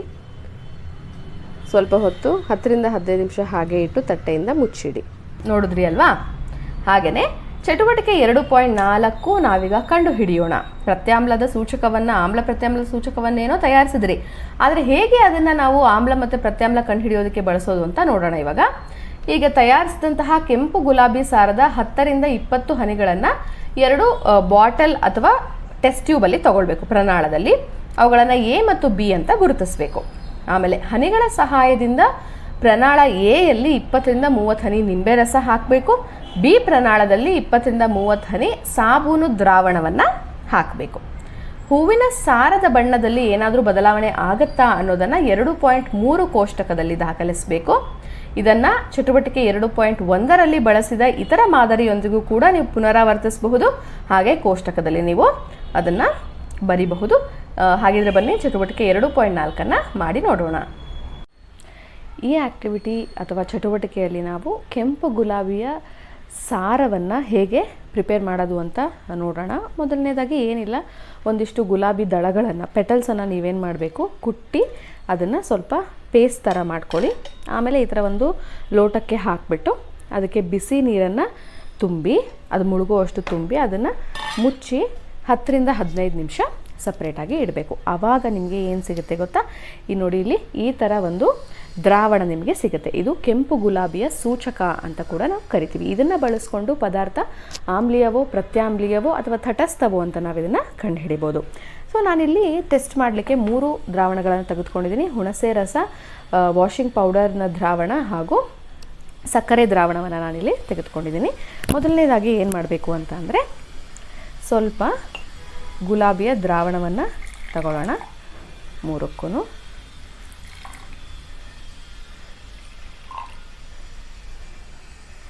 ಈಗ ಇದಕ್ಕೆ ಮೊದಲನೇದಾಗಿ ನಾನು ಏನು ಮಾಡ್ತೀನಿ ಅಂದರೆ ಹುಣಸೆ ರಸವನ್ನು ಸೇರಿಸ್ತಿದ್ದೀನಿ. ಮೊದಲನೇದು ಅದನ್ನು ಚೆನ್ನಾಗಿ ಕಲಸೋಣ. ನೀವು ಆರಾಮಾಗಿ ಡಿಫ್ರೆನ್ಸನ್ನು ಇವಾಗ ಇಲ್ಲಿ ನೋಡಬಹುದು. ಇದು ಪಿಂಕ್ ಕಲರ್ ಇದೆ, ಆದರೆ ಇದು ನೋಡಿ ಇಲ್ಲಿ ಕೆಂಪು ಬಣ್ಣಕ್ಕೆ ಇದು ತಿರುಗಿದೆ. ಅದಾದಮೇಲೆ ಈ ಒಂದು ಸೋಪಿನ ದ್ರಾವಣವನ್ನು ಇದಕ್ಕೆ ಮಿಕ್ಸ್ ಮಾಡೋಣ. ತಕ್ಷಣವೇ ಗೊತ್ತಾಯಿತು ಹೌದಲ್ವಾ, ಎಷ್ಟು ನೀಟಾಗಿ ಅದು ಹಸಿರು ಬಣ್ಣಕ್ಕೆ ತಿರುಗ್ತು ಅಂತ. ಹೌದಲ್ವಾ, ಎಷ್ಟು ಚೆನ್ನಾಗಿ ಕಾಣಿಸ್ತಾ ಇದೆ ನೋಡಿ. ಈಗ ನಾನು 3ನೇದಕ್ಕೆ ಈ ಒಂದು ಸಕ್ಕರೆ ದ್ರಾವಣವನ್ನು ಹಾಕ್ತಾಯಿದ್ದೀನಿ, ಕಲಿಸ್ತಾ ಇದ್ದೀನಿ. ಆದರೂ ಕೂಡ ಇಲ್ಲಿ ನೀವು ಯಾವುದೇ ಒಂದು ಚೇಂಜಸನ್ನು ನೋಡಲಿಕ್ಕೆ ಸಾಧ್ಯ ಆಗ್ತಾಯಿಲ್ಲ. ಸೊ ಇದರ ಮೂಲಕ ನಾವೇನು ತಿಳ್ಕೊಬೋದು ಅಂತ ಅಂದರೆ, ಕೆಂಪು ಗುಲಾಬಿಯ ದ್ರಾವಣವನ್ನು ಆಮ್ಲ ಮತ್ತು ಪ್ರತ್ಯಾಮ್ಲೀಯ ಸೂಚಕವನ್ನಾಗಿ ನಾವು ಬಳಸಬಹುದು. ಈ ಒಂದು ಗುಲಾಬಿ ಸಾರ ಏನು ಮಾಡುತ್ತೆ, ಅದು ಆಮ್ಲ ಆಗಿದ್ದರೆ, ಆ್ಯಸಿಡ್ ಆಗಿದ್ದರೆ ಆ ಒಂದು ಸೊಲ್ಯೂಷನನ್ನು ರೆಡ್ ಕಲರಿಗೆ ಅದು ಅಥವಾ ಡಾರ್ಕ್ ಮೆಜೆಂತಾ ಪಿಂಕ್ಗೆ ಕನ್ವರ್ಟ್ ಮಾಡುತ್ತೆ. ಅದೇ ಪ್ರತ್ಯಾಮ್ಲೀಯ ಬೇಸಿಕ್ ಆಗಿದ್ದರೆ ಏನಾಗುತ್ತೆ, ಅದು ಎಷ್ಟು ನೀಟಾಗಿ ನೋಡಿ ಗ್ರೀನ್ ಕಲರ್ ಆಗಿ ಅದು ಟರ್ನ್ ಆಗಿದೆ. ಹಾಗೆಯೇ ತಟಸ್ಥ ಪದಾರ್ಥ ಆಗಿದ್ದರೆ ಅಲ್ಲಿ ಯಾವುದೇ ಕಲರ್ ಚೇಂಜು ನಿಮಗೆ ಕಾಣೋಕ್ಕೆ ಸಿಗೋದಿಲ್ಲ. ಸೊ ಇದರಿಂದ ಏನು ತಿಳ್ಕೊಬೋದು ನಾವು, ಕೆಂಪು ಗುಲಾಬಿಯ ಒಂದು ದ್ರಾವಣವನ್ನು ಆಮ್ಲ ಪ್ರತ್ಯಾಮ್ಲ ಸೂಚಕವನ್ನಾಗಿ ಬಳಸಬಹುದು ಅಂತ ಅಲ್ವಾ. ಹಾಗಿದ್ರೆ ಈ ಕೋಷ್ಟಕದಲ್ಲಿ ಏನೇನು ಬರೆಯೋದು ಅಂತ ನೋಡೋಣ ಬನ್ನಿ. ಮಾದರಿ ಮೊದಲು ನಿಂಬೆ ರಸವನ್ನು ಬಳಸಿದ್ರಿ, ಆವಾಗ ಗುಲಾಬಿ ಒಂದು ಲಿಕ್ವಿಡ್ನ ಕಲರು ಕೆಂಪು ಬಣ್ಣಕ್ಕೆ ಬದಲಾಯಿತು. ಆ ವಸ್ತುವಿನ ಸ್ವಭಾವವನ್ನು ನಾವು ಆಮ್ಲೀಯ ಅಂದರೆ ಆ್ಯಸಿಡ್ ಅಂತ ಹೇಳಬಹುದು. ಸಾಬೂನಿನ ದ್ರಾವಣ ಡೈರೆಕ್ಟಾಗಿ ಹಸಿರು ಬಣ್ಣ ಆಗೋಯ್ತು, ರೋಸ್ ವಾಟರು, ಸೊ ಅದನ್ನು ಪ್ರತ್ಯಾಮ್ಲೀಯ ಬೇಸಿಕ್ ಅಂತ ಹೇಳಬಹುದು. ನೆಲ್ಲಿ ರಸ ಕೆಂಪು ಬಣ್ಣ ಆಯಿತು, ಆದ್ದರಿಂದ ಅದು ಆಮ್ಲೀಯ. ಅಡುಗೆ ಸೋಡಾ ದ್ರಾವಣ ಹಸಿರು ಬಣ್ಣ ಆಯಿತು, ಆದ್ದರಿಂದ ಅದು ಪ್ರತ್ಯಾಮ್ಲೀಯ. ಇದರಿಂದ ನಾವೇನು ತಿಳ್ಕೊಳ್ಬಹುದು, ಕೆಂಪು ಗುಲಾಬಿ ಸಾರವನ್ನು ಸಹ ವಸ್ತುಗಳ ಸ್ವಭಾವವನ್ನು ಪರೀಕ್ಷಿಸಲು ಬಳಸಬಹುದು. ಆದ್ದರಿಂದ ಇದು ಆಮ್ಲ ಅಥವಾ ಪ್ರತ್ಯಾಮ್ಲ ಸೂಚಕಕ್ಕೆ ಮತ್ತೊಂದು ಉದಾಹರಣೆ. ಲಿಟ್ಮಸ್ ಪೇಪರ್ನ ಹೇಗೆ ನಾವು ಆಮ್ಲ ಪ್ರತ್ಯಾಮ್ಲ ಕಂಡುಹಿಡಿಯೋದಕ್ಕೆ ಬಳಸ್ತೀವೋ ಹಾಗೆಯೇ ಈ ಒಂದು ಕೆಂಪು ಗುಲಾಬಿ ಸಾರವನ್ನು ಅಂದರೆ ಲಿಕ್ವಿಡನ್ನು ಕೂಡ ಬಳಸಬಹುದು. ಕೆಂಪು ಗುಲಾಬಿ ಸಾರವು ಆಮ್ಲೀಯ ದ್ರಾವಣದಲ್ಲಿ ಕೆಂಪು ಬಣ್ಣವನ್ನು ನೀಡುತ್ತೆ. ಅಂದರೆ ಆ್ಯಸಿಡ್ ಆಗಿದ್ರೆ ಅದು ಕೂಡ ಕೆಂಪು ಬಣ್ಣ ಆಗುತ್ತೆ. ಪ್ರತ್ಯಾಮ್ಲೀಯ ದ್ರಾವಣದಲ್ಲಿ ಅದು ಗ್ರೀನ್ ಅಂದರೆ ಹಸಿರಾಗಿ ಬದಲಾಗುತ್ತೆ. ಅದಷ್ಟೇ ಅಲ್ಲದೆ ಬೀಟ್ರೂಟ್, ನೇರಳೆ ಎಲೆಕೋಸು, ಅರಿಶಿಣ, ನೇರಳೆ ಹಣ್ಣು, ಕೆಂಪು ದಾಸವಾಳದಂತಹ ಕೆಲವು ತರಕಾರಿ, ಹಣ್ಣು ಅಥವಾ ಹೂಗಳಿಂದ ಕೂಡ ನಾವು ಸಾರವನ್ನು ತಯಾರಿಸಿ ಪರೀಕ್ಷಿಸುವ ಪ್ರಕ್ರಿಯೆಯನ್ನು ಪರಿವರ್ತಿಸಬಹುದು. ಅಂದರೆ ನೀವು ಕೂಡ ಅದನ್ನು ಮಾಡಿ ನೋಡಬಹುದು. ಅವುಗಳು ಸಹ ಆಮ್ಲ ಪ್ರತ್ಯಾಮ್ಲ ಸೂಚಕಗಳಾಗಿ ಕಾರ್ಯವನ್ನು ನಿರ್ವಹಿಸುತ್ತೆ. ಅದು ಕೂಡ ಕಲರನ್ನು ಚೇಂಜ್ ಮಾಡುತ್ತೆ. ಹಾಗೆಯೇ ಇನ್ನೊಂದಿಲ್ಲಿ ರೋಚಕ ಸಂಗತಿ ಇದೆ, ಏನು ಅಂತ ನೋಡೋಣ. ಹೈಡ್ರಾಂಜಿಯಾ, ಅಲ್ಲಿ ಚಿತ್ರ ತೋರಿಸ್ತಾ ಇದೆ. ಇದೊಂದು ಹಿಮಾಲಯ ಪ್ರದೇಶ ಹಾಗೂ ಈಶಾನ್ಯ ರಾಜ್ಯಗಳ ತಂಪಾದ ಹವಾಮಾನದಲ್ಲಿ ಬೆಳೆಯುವಂತಹ ಸಸ್ಯ. ಇದು ಮಣ್ಣಿನ ಸ್ವಭಾವವನ್ನು ಅವಲಂಬಿಸಿ ವಿಭಿನ್ನ ಬಣ್ಣದ ಹೂಗಳನ್ನು ನೀಡುತ್ತೆ. ಎಷ್ಟು ಇಂಟ್ರೆಸ್ಟಿಂಗ್ ಅಲ್ವಾ? ಒಂದು ಮಣ್ಣಿನ ಸ್ವಭಾವ ಆಮ್ಲೀಯವಾಗಿದೆಯಾ ಪ್ರತ್ಯಾಮ್ಲೀಯ ಆಗಿದೆಯಾ ಅನ್ನೋದ್ರ ಮೇಲೆ ಆ ಹೂವಿನ ಬಣ್ಣ ಡಿಸೈಡ್ ಆಗುತ್ತೆ.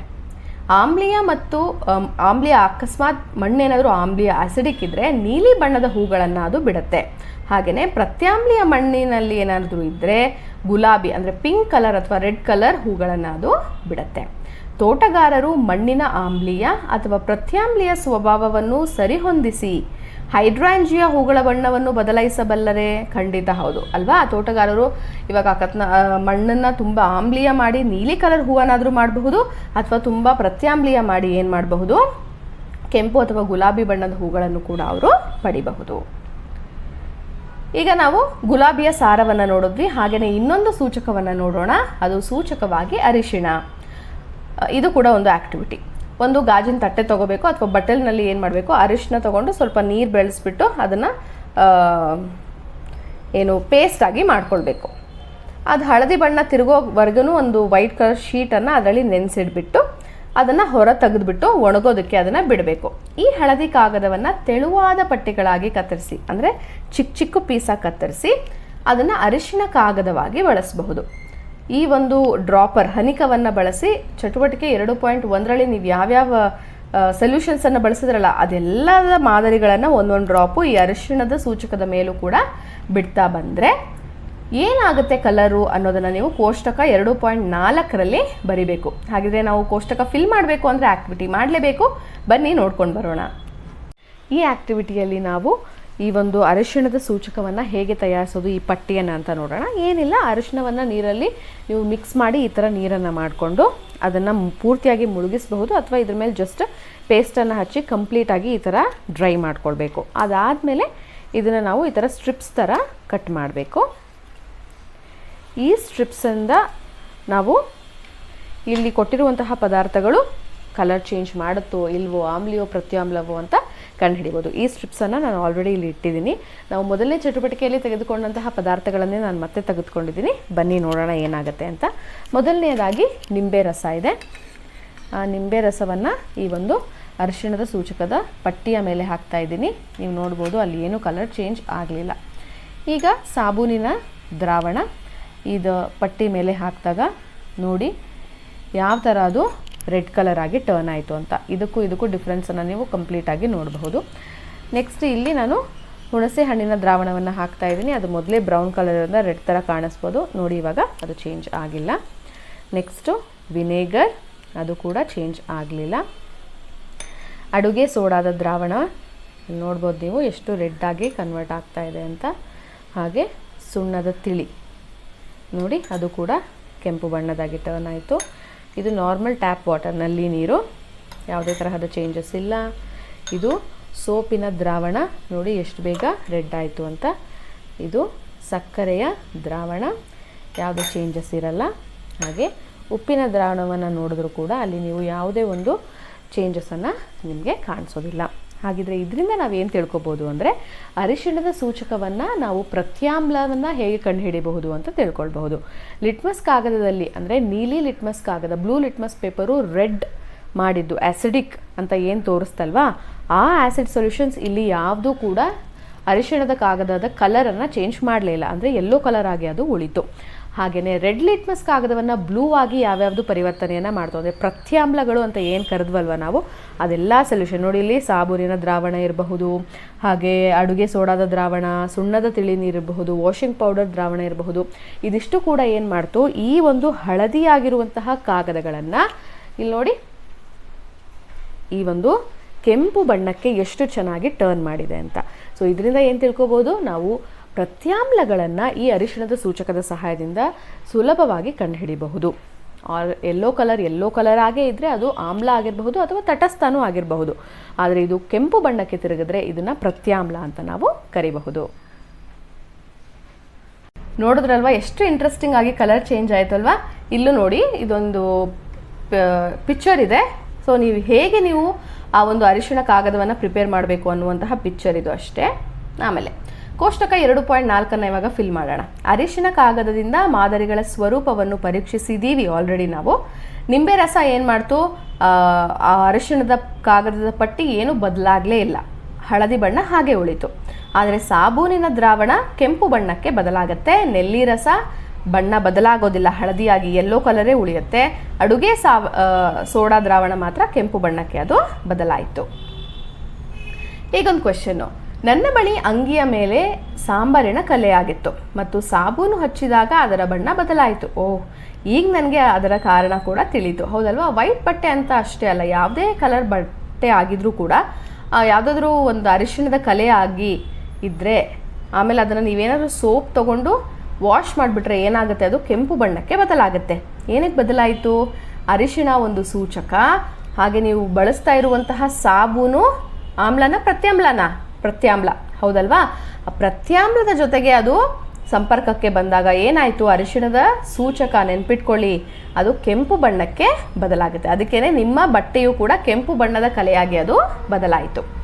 ನಿಮ್ಮ ಬಟ್ಟೆಯ ಮೇಲೆ ಅರಿಶಿಣ ಇರುವ ಹಳದಿ ಬಣ್ಣದ ಸಾಂಬಾರಿನ ಕಲೆ ಇದ್ದರೆ ಮತ್ತು ಅದನ್ನು ಸಾಬೂನಿನಿಂದ ಉಜ್ಜಿದಾಗ ಆ ಕಲೆಯು ಕೆಂಪು ಬಣ್ಣಕ್ಕೆ ತಿರುಗುತ್ತದೆ.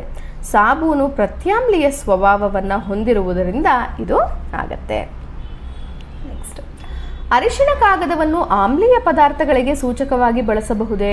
ಇವಾಗೇನೋ ಗೊತ್ತಾಯ್ತು ನಿಮಗೆ, ಪ್ರತ್ಯಾಮ್ಲೀಯ ಆಗಿದ್ರೆ ಅದು ಕೆಂಪು ಬಣ್ಣಕ್ಕೆ ತಿರುಗುತ್ತೆ ಅಂತ. ಹಾಗಿದ್ರೆ ಅದನ್ನು ಆಮ್ಲೀಯ ಪದಾರ್ಥವನ್ನು ಕಂಡುಹಿಡಿಯೋದಕ್ಕೆ ಬಳಸೋಕ್ಕಾಗತ್ತಾ? ಆಮ್ಲಗಳು ಮತ್ತು ತಟಸ್ಥ ಪದಾರ್ಥಗಳಿಗೆ ಅರಿಶಿಣ ಕಾಗದವು ಹಳದಿ ಬಣ್ಣದಲ್ಲೇ ಉಳಿಯುತ್ತೆ. ತಟಸ್ಥ ಆಗಿದ್ರೂ ಹಳದಿನೇ ಆಗಿರುತ್ತೆ, ಆಮ್ಲ ಆಗಿದ್ರು ಆ್ಯಸಿಡ್ ಆಗಿದ್ರು ಅದು ಯೆಲ್ಲೋ ಕಲರೇ ಇರುತ್ತೆ. ಇದು ಇವೆರಡರ ನಡುವೆ ವ್ಯತ್ಯಾಸವನ್ನು ಕಂಡುಹಿಡಿಯಲು ಸಾಧ್ಯವಿಲ್ಲ. ಸೊ ನಾವು ಅರಿಶಿಣವನ್ನು ಬಳಸ್ಕೊಂಡು ಆ್ಯಸಿಡ್ಡು ಮತ್ತು ತಟಸ್ಥ ಅಂದರೆ ನ್ಯೂಟ್ರಲ್ ಥಿಂಗ್ಸ್ನ ಕಂಡುಹಿಡಿಯೋದು ಕಷ್ಟ ಆಗಲ್ಲ. ಆಮ್ಲೀಯ ಅಂದರೆ ನಿಂಬೆ ರಸ ಮತ್ತು ನೀರು ತಟಸ್ಥ, ಎರಡೂ ಕಾಗದದ ಮೇಲೆ ಒಂದೇ ರೀತಿಯದು ಕಾಣಿಸುತ್ತೆ, ಬಿಕಾಸ್ ಯೆಲ್ಲೋ ಕಲರು ಹಾಗೆ ಉಳಿಯುತ್ತೆ.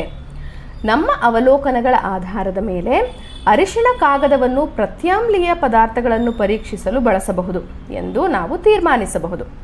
ಆದಾಗ್ಯೂ ಇದು ಆಮ್ಲೀಯ ಮತ್ತು ತಟಸ್ಥ ಪದಾರ್ಥಗಳ ನಡುವಿನ ವ್ಯತ್ಯಾಸವನ್ನು ಕಂಡುಹಿಡಿಯಲು ಸಾಧ್ಯವಿಲ್ಲ. ಸೊ ಪ್ರತ್ಯಾಮ್ಲೀಯವನ್ನು ಮಾತ್ರ ಕಂಡುಹಿಡಿಯೋದಕ್ಕೆ ನಾವು ಅರಿಶಿಣದ ಕಾಗದವನ್ನು ಇಲ್ಲಿ ಸೂಚಕವಾಗಿ ಬಳಸಬಹುದು. ನೆಕ್ಸ್ಟ್ ಒಂದು ರೋಚಕ ಸಂಗತಿ ಇದೆ ನೋಡಿ. ಅರಿಶಿಣವನ್ನು ಚಿನ್ನದ ಮಸಾಲೆ ಎಂದು ಕರೆಯಲಾಗುತ್ತದೆ. ಯಾಕೆಂದರೆ ನೀವು ಹೇಳ್ಬೋದು ಮ್ಯಾಮ್ ಅದು ಯೆಲ್ಲೋ ಕಲರ್ ಇದೆ, ಗೋಲ್ಡ್ ಕಲರು, ಅದಕ್ಕೆ ಅದನ್ನು ಚಿನ್ನದ ಮಸಾಲೆ ಅಂತ ಕರೀತಾರೆ ಅಂತ. ಆ್ಯಕ್ಚುಯಲ್ ರೀಸನ್ ಏನು ನೋಡೋಣ ಬನ್ನಿ. ಅರಿಶಿಣವು ಭಾರತ ಮತ್ತು ಇತರ ದೇಶಗಳಲ್ಲಿ ಬೆಳೆಯುವ ಶುಂಠಿ ಕುಟುಂಬಕ್ಕೆ ಸೇರಿದ ಸಸ್ಯ. ಶುಂಠಿ ನಿಮ್ಮೆಲ್ರಿಗೂ ಗೊತ್ತಿದೆ, ಅದೇ ಫ್ಯಾಮಿಲಿಗೆ ಸೇರಿದಂತಹ ಸಸ್ಯ ಇದು ಅರಿಶಿಣ.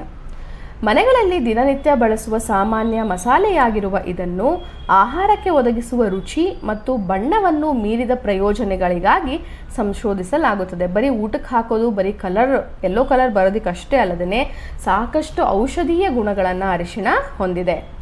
ಆಯುರ್ವೇದ ವೈದ್ಯ ಪದ್ಧತಿಯಲ್ಲಿ ಅರಿಶಿಣವು ಹಲವಾರು ಆರೋಗ್ಯ ಪ್ರಯೋಜನಗಳನ್ನು ಹೊಂದಿದೆ ಎಂದು ಪರಿಗಣಿಸಲಾಗಿದೆ ಮತ್ತು ಇದನ್ನು ಸಾಮಾನ್ಯವಾಗಿ ಹಲವಾರು ಸಾಂಪ್ರದಾಯಿಕ ಮನೆಮದ್ದುಗಳಲ್ಲಿ ಬಳಸಲಾಗುತ್ತದೆ. ಹೌದಲ್ವಾ, ನೀವೇನೋ ಓಡ್ ಹೋಗ್ತಾ ಇರ್ತೀರಾ, ಸಡನ್ನಾಗಿ ಬಿದ್ದು ಗಾಯ ಮಾಡಿಕೊಂಡ್ರೆ ಏನು ಹೇಳ್ತಾರೆ, ಫಸ್ಟು ಒಂದು ಸ್ವಲ್ಪ ಅರಿಶಿಣ ಹಾಕಿ ಒತ್ತಿ ಹಿಡ್ಕೊಳ್ಳಿ ಅಂತ ಹೇಳ್ತಾರೆ.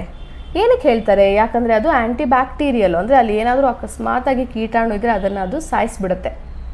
ಹಾಗೆ ನಿಮ್ಗೇನಾದರೂ ಕೆಮ್ಮು, ಕಫ, ನೆಗಡಿ ಆಗಿದ್ರೆ ಸ್ವಲ್ಪ ಬೆಚ್ಚಗಿರೋ ನೀರಲ್ಲಿ ಅರಿಶಿಣದ ಪುಡಿಯನ್ನು ಹಾಕೊಂಡು ಕುಡಿಯೋದ್ರಿಂದ ಕೂಡ ಗಂಟಲು ತುಂಬ ಸಮಾಧಾನ ಅಂತ ಅನಿಸುತ್ತೆ. ಸೊ ಇದರಷ್ಟೇ ಅಲ್ಲದೆ ಸಾಕಷ್ಟು ಔಷಧೀಯ ಗುಣಗಳನ್ನು ಅರಿಶಿಣ ಹೊಂದಿದೆ. ಆದ್ದರಿಂದನೇ ಅದನ್ನು ಚಿನ್ನದ ಮಸಾಲೆ ಅಂತ ಕರೀತಾರೆ. ಆಮ್ಲೀಯ ಅಥವಾ ಪ್ರತ್ಯಾಮ್ಲೀಯ ಪದಾರ್ಥಗಳನ್ನು ಸೇರಿಸಿದಾಗ ವಾಸನೆಯು ಬದಲಾಗುವ ಯಾವುದಾದರೂ ಪದಾರ್ಥಗಳಿವೆ? ಇದೊಂದು ಸ್ವಲ್ಪ ಇಂಟ್ರೆಸ್ಟಿಂಗ್ ಅಲ್ವಾ? ಇಷ್ಟು ತನಕ ನಾವೇ ನೋಡಿದ್ವಿ ಬರೀ ಕಲರ್ ಚೇಂಜ್ ಆಗ್ತಾ ಇತ್ತು, ಆಮ್ಲೀಯ ಇದೆ ಪ್ರತ್ಯಾಮ್ಲೀಯ ಇದೆ. ಅದೇ ಆಮ್ಲೀಯ ಪ್ರತ್ಯಾಮ್ಲೀಯ ಇದ್ದರೆ ಅದರ ವಾಸನೆಯೂ ಕೂಡ ಏನಾದರೂ ಚೇಂಜ್ ಆಗುತ್ತಾ ಅಂತ ಇಲ್ಲಿ ಕೇಳ್ತಾ ಇದ್ದಾರೆ. ನೋಡೋಣ ಬನ್ನಿ ಏನು ಅಂತ. ಆಮ್ಲೀಯ ಅಥವಾ ಪ್ರತ್ಯಾಮ್ಲೀಯ ಮಾಧ್ಯಮದಲ್ಲಿ ವಾಸನೆಯು ಬದಲಾಗುವ ಕೆಲವು ಪದಾರ್ಥ ಇದೆ. ಅದನ್ನು ನಾವು ಘ್ರಾಣ ಸೂಚಕ ಅಂತ ಕರಿತೀವಿ. ಘ್ರಾಣ ಅಂದರೆ ಸ್ಮೆಲ್, ಆಯಿತಾ, ವಾಸನೆ. ಸೊ ಇದೊಂದಿಷ್ಟು ಸೂಚಕಗಳು ಆಮ್ಲ ಅಥವಾ ಪ್ರತ್ಯಾಮ್ಲಗಳ ಜೊತೆ ಸೇರಿದ ತಕ್ಷಣ ಅದರ ವಾಸನೆನೇ ಬದಲಾಗುತ್ತೆ. ಅದನ್ನು ನಾವೇನಂತ ಕರಿತೀವಿ? ಘ್ರಾಣ ಸೂಚಕ, ಆಲ್ಫ್ಯಾಕ್ಟರಿ ಇಂಡಿಕೇಟರ್ಸ್ ಅಂತ ಕರಿತೀವಿ. ಇಲ್ಲಿ ಚಟುವಟಿಕೆ ಇದೆ. ಚಟುವಟಿಕೆ 2.6 ನಾವೀಗ ಪರೀಕ್ಷಿಸೋಣ. ಕತ್ತರಿಸಿದ ಈರುಳ್ಳಿ ಮತ್ತು ಸ್ವಚ್ಛವಾದ ಹತ್ತಿ ಬಟ್ಟೆಯ ಅಥವಾ ಸೋಸು ಕಾಗದದ ಕೆಲವು ಪಟ್ಟಿಗಳನ್ನು ಒಂದು ಪಾತ್ರೆಯಲ್ಲಿ ತಗೊಳ್ಬೇಕು. ಅದನ್ನು ರಾತ್ರಿ ಇಡೀ ಏನು ಮಾಡಬೇಕು? ಕ್ಲೋಸ್ ಮಾಡಿ ಹಾಗೆ ಬಿಟ್ಬಿಡಬೇಕು. ಪಾತ್ರೆಯಿಂದ ಹತ್ತಿ ಬಟ್ಟೆ ಅಥವಾ ಸೋಸು ಕಾಗದದ 2 ಪಟ್ಟಿಗಳನ್ನು ತಗೊಂಡು ಅದರ ಸ್ಮೆಲ್ಲನ್ನು ನೋಡಿ ಫಸ್ಟು. ಅವುಗಳು ಸ್ವಚ್ಛವಾದ ಮೇಲ್ಮೈ ಮೇಲೆ ಅದನ್ನು ಇಟ್ಬಿಟ್ಟು ಒಂದು ಪಟ್ಟಿ ಮೇಲೆ ಕೆಲವೊಂದಿಷ್ಟು ಹುಣಸೆ ನೀರನ್ನು ಹಾಕಿ ಇನ್ನೊಂದ್ರ ಮೇಲೆ ಕೆಲವೊಂದಿಷ್ಟು ಹನಿಗಳಾದ ಅಡುಗೆ ಸೋಡಾ ದ್ರಾವಣವನ್ನು ಹಾಕಿಬಿಟ್ಟು ಸ್ವಲ್ಪ ಹೊತ್ತು ಬಿಟ್ಟು ಆಮೇಲೆ ಅದರ ವಾಸನೆಯನ್ನು ಮತ್ತೆ ಪರೀಕ್ಷಿಸಬೇಕು. ಹುಣಸೆ ನೀರು ಮತ್ತು ಅಡುಗೆ ಸೋಡಾ ದ್ರಾವಣವನ್ನು ಹಾಕುವ ಮೊದಲು ಮತ್ತು ನಂತರ ಈರುಳ್ಳಿ ಪಟ್ಟಿಯ ವಾಸನೆಯಲ್ಲಿ ಯಾವುದಾದ್ರೂ ಬದಲಾವಣೆ ಆಗಿದೆಯಾ ಅಂತ ಗಮನಿಸಿ ಅಂತ ಹೇಳಿದ್ದಾರೆ. ಆಬ್ವಿಯಸ್ಲಿ ನಾನು ಇವಾಗ ವಿಡಿಯೋ ತೋರಿಸ್ತೀನಿ, ಅದರಲ್ಲಿ ವಾಸನೆ ಗೊತ್ತಾಗಲ್ಲ, ಬಟ್ ಹೇಗೆ ಚೇಂಜ್ ಆಗುತ್ತೆ ಅನ್ನೋದರ ಎಕ್ಸ್ಪ್ಲನೇಷನನ್ನು ನಾನು ನಿಮಗೆ ಕೊಡ್ತೀನಿ, ನೋಡ್ಕೊಂಡು ಬನ್ನಿ. ಈಗ ನಾವು ಕಲರ್ ಚೇಂಜ್ ಮಾಡುವಂತಹ ಇಂಡಿಕೇಟರ್ಸ್ ಅಂದರೆ ಸೂಚಕಗಳನ್ನು ನೋಡಿದ್ವಿ ಆಮ್ಲ ಮತ್ತು ಪ್ರತ್ಯಾಮ್ಲದಲ್ಲಿ. ಆಮ್ಲ ಮತ್ತು ಪ್ರತ್ಯಾಮ್ಲ ಅಂತ ಕಂಡುಹಿಡಿಬೇಕಂತಂದರೆ ನಮಗೆ ವಾಸನೆಯಲ್ಲೂ ಸಹ ಗೊತ್ತಾಗುತ್ತಾ? ಹಾಗಂತ ಘ್ರಾಣ ಸೂಚಕಗಳು ಇದಾವ ಅನ್ನೋದನ್ನು ನಾವೀಗ ನೋಡೋಣ. ಹೇಗೆ ಮಾಡಬೇಕು ಅದನ್ನು ಅಂತಂದರೆ, ನೀವು ಈರುಳ್ಳಿಯನ್ನು ಈ ಥರ ಪೀಸಾಗಿ ಕಟ್ ಮಾಡ್ಕೋಬೇಕು. ಹಾಗೆಯೇ ಅಲ್ಲಿ ನಾನು ಒಳಗಡೆ ಕಾಟನ್ ಬಟ್ಟೆಗಳನ್ನು ಹಾಕಿದ್ದೀನಿ, ಸರಿನಾ? ಆ ಥರ ಹಾಕಿ ಇಡೀ ರಾತ್ರಿ ಈ ಬಾಕ್ಸನ್ನು ಕ್ಲೋಸ್ ಮಾಡಿ ಟೈಟಾಗಿ ಮುಚ್ಚಿ ಅದನ್ನು ಇಟ್ಬಿಡಬೇಕು. ನೆಕ್ಸ್ಟ್ ನೀವು ಟೆಸ್ಟ್ ಮಾಡುವಾಗ ಏನು ಮಾಡಬೇಕು? ನಾನಿಲ್ಲಿ ನಿಂಬೆ ರಸ ತೊಗೊಂಡಿದ್ದೀನಿ, ಹಾಗೆ ವಾಷಿಂಗ್ ಪೌಡರ್ ಸೊಲ್ಯೂಷನನ್ನು ತೊಗೊಂಡಿದ್ದೀನಿ. ನೀವು ಎಕ್ಸ್ಪೆರಿಮೆಂಟ್ ಮಾಡುವಾಗ ಈ ಥರ ಬಟ್ಟೆಗಳನ್ನು 3 ಬಟ್ಟೆಗಳನ್ನು ತೆಗೆದುಕೊಳ್ಳಿ, ಆಯಿತಾ? ಒಂದೊಂದಾಗಿ ಸಪ್ರೇಟಾಗಿ ಇಡಿ. ಅದರ ವಾಸನೆಯನ್ನು ನೋಡಿದ್ರೆ ನಿಮಗೆ ಈರುಳ್ಳಿ ವಾಸನೆ ಸ್ಟ್ರಾಂಗಾಗಿ ಬರುತ್ತೆ. ಇದನ್ನು ಒಂದನ್ನು ಸಪ್ರೇಟಾಗಿ ಇಟ್ಕೊಂಡು 2 ಬಟ್ಟೆಗಳನ್ನು ಒಂದು ಕಡೆ ಇಡಿ. ಒಂದರ ಮೇಲೆ ನೀವು ಸಾಬೂನಿನ ದ್ರಾವಣವನ್ನು ಹಾಕಿ ಇನ್ನೊಂದರ ಮೇಲೆ ನಿಂಬೆ ರಸವನ್ನು ಹಾಕಿ ಅದು ಹರಡ್ಕೊಳ್ಳೋವರೆಗೂ ಕಾದು ಅದರ ಸ್ಮೆಲ್ಲನ್ನು ನೀವು ನೋಡಿ. ಇದರ ಒಂದು ಚೂರು ಕೂಡ ಈರುಳ್ಳಿಯ ಸ್ಮೆಲ್ ಇಲ್ಲವೇ ಇಲ್ಲ. ಯಾವುದರಲ್ಲಿ ನೀವು ಪ್ರತ್ಯಾಮ್ಲವನ್ನು ಆ್ಯಡ್ ಮಾಡಿದ್ರಲ್ಲ ಅದರಲ್ಲಿ. ಇವಾಗ ನೋಡಿ, ಇದರಲ್ಲಿ ನಿಮಗೆ ಈರುಳ್ಳಿಯ ಘಮ ಸ್ವಲ್ಪ ಸಿಗುತ್ತೆ. ಸೊ ಇದರಿಂದ ನಾವೇನು ಹೇಳ್ಬೋದು ಅಂತ ಅಂದರೆ, ಪ್ರತ್ಯಾಮ್ಲದಲ್ಲಿ ಈರುಳ್ಳಿಯ ವಾಸನೆ ಕಂಪ್ಲೀಟಾಗಿ ಹೋಗಿರುತ್ತೆ, ಅಂದರೆ ವಾಸನೆ ಕಂಪ್ಲೀಟಾಗಿ ಚೇಂಜ್ ಆಗಿರುತ್ತೆ. ಆದರೆ ನಿಂಬೆ ರಸದಲ್ಲಿ ಅಂದರೆ ಆಮ್ಲದಲ್ಲಿ ಅದರ ವಾಸನೆ ಸ್ವಲ್ಪ ಮಟ್ಟಿಗೂ ಕೂಡ ಚೇಂಜ್ ಆಗಿರೋದಿಲ್ಲ. ನೋಡಿದ್ರಿ ಅಲ್ವಾ, ಎಷ್ಟು ಇಂಟ್ರೆಸ್ಟಿಂಗ್ ಆಗಿತ್ತು. ಎನಿವೆ, ನಿಮಗೆ ಸ್ಮೆಲ್ ಗೊತ್ತಾಗಲಿಲ್ಲ, ಹಾಗಿದ್ರೆ ನೀವೇನು ಮಾಡಬೇಕು? ನಿಮ್ಮ ಮನೆಗಳಲ್ಲೂ ಕೂಡ ಇದನ್ನು ನೀವು ತುಂಬ ಈಸಿ, ಸೊ ನೀವು ಕೂಡ ಅದನ್ನು ಟ್ರೈ ಮಾಡಿ ನೋಡಿ. ನಿಮ್ಮ ಅವಲೋಕನಗಳನ್ನು ಬರೆಯಿರಿ. ಇದೇ ರೀತಿ ಇತರ ಆಮ್ಲೀಯ ಮತ್ತು ಪ್ರತ್ಯಾಮ್ಲೀಯ ಪದಾರ್ಥಗಳೊಂದಿಗೆ ವಾಸನೆಯಲ್ಲಿನ ಬದಲಾವಣೆಯನ್ನು ಪರೀಕ್ಷಿಸಿ ಮತ್ತು ನಿಮ್ಮ ಅವಲೋಕನಗಳನ್ನು ದಾಖಲಿಸಿ. ಇಲ್ಲೊಂದು ವಿಜ್ಞಾನಿ ಬಗ್ಗೆ ಕೊಟ್ಟಿದ್ದಾರೆ, ನೋಡೋಣ ಬನ್ನಿ. ವಿಜ್ಞಾನಿಯ ಬಗ್ಗೆ ತಿಳಿಯಿರಿ. ಆಚಾರ್ಯ ಪ್ರಫುಲ್ಲ ಚಂದ್ರ ರೇ ಅವರನ್ನು ಆಧುನಿಕ ಭಾರತೀಯ ರಸಾಯನ ವಿಜ್ಞಾನದ ಪಿತಾಮಹ ಅಂತ ಕರೀತಾರೆ. ಅವರು ಯುನೈಟೆಡ್ ಕಿಂಗ್ಡಮ್ನಿಂದ ರಾಸಾಯನಿಕ ವಿಜ್ಞಾನದಲ್ಲಿ ಡಾಕ್ಟರೇಟ್ ಪಡೆದರು ಮತ್ತು ಭಾರತಕ್ಕೆ ಮರಳಿದರು. ಅವರು ಭಾರತದಲ್ಲಿ ವೈಜ್ಞಾನಿಕ ಸಂಶೋಧನೆಯನ್ನು ಮುನ್ನಡೆಸಲು ಕೊಡುಗೆ ನೀಡಿದರು. ಅವರು 1901ರಲ್ಲಿ ಭಾರತದ ಮೊಟ್ಟ ಮೊದಲ ಔಷಧ ಕಂಪನಿಯನ್ನು ಸ್ಥಾಪಿಸಿದರು. ಅವರು ಭಾರತೀಯ ಸಂಸ್ಕೃತಿ ಮತ್ತು ಜ್ಞಾನ ಸಂಪ್ರದಾಯಗಳಲ್ಲಿ ಬೇರೂರಿದ್ದ ವ್ಯಕ್ತಿ. ಭಾರತದಲ್ಲಿ ರಸಾಯನ ವಿಜ್ಞಾನದ ಇತಿಹಾಸದ ಬಗ್ಗೆ ತಮ್ಮ ಬರಹಗಳ ಮೂಲಕ ಅವರು ಪ್ರಾಚೀನ ಭಾರತೀಯ ವಿಜ್ಞಾನಗಳ ಸಂಶೋಧನೆಗಳು ಮತ್ತು ಪರಿಣಿತಿಯನ್ನು ಆಧುನಿಕ ಜಗತ್ತಿಗೆ ಅವರು ತೋರಿಸಿದ್ರು. ಸಮಾಜ ಸುಧಾಕರರಾದ ರೇ ಶಿಕ್ಷಣ ಸಂಸ್ಥೆಗಳಲ್ಲಿ ಮಾತೃಭಾಷೆಯನ್ನು ಬೋಧನಾ ಮಾಧ್ಯಮವಾಗಿ ಬಳಸಬೇಕೆಂದು ಪ್ರತಿಪಾದಿಸಿದರು. ಎಷ್ಟು ನಿಜ ಅಲ್ವಾ?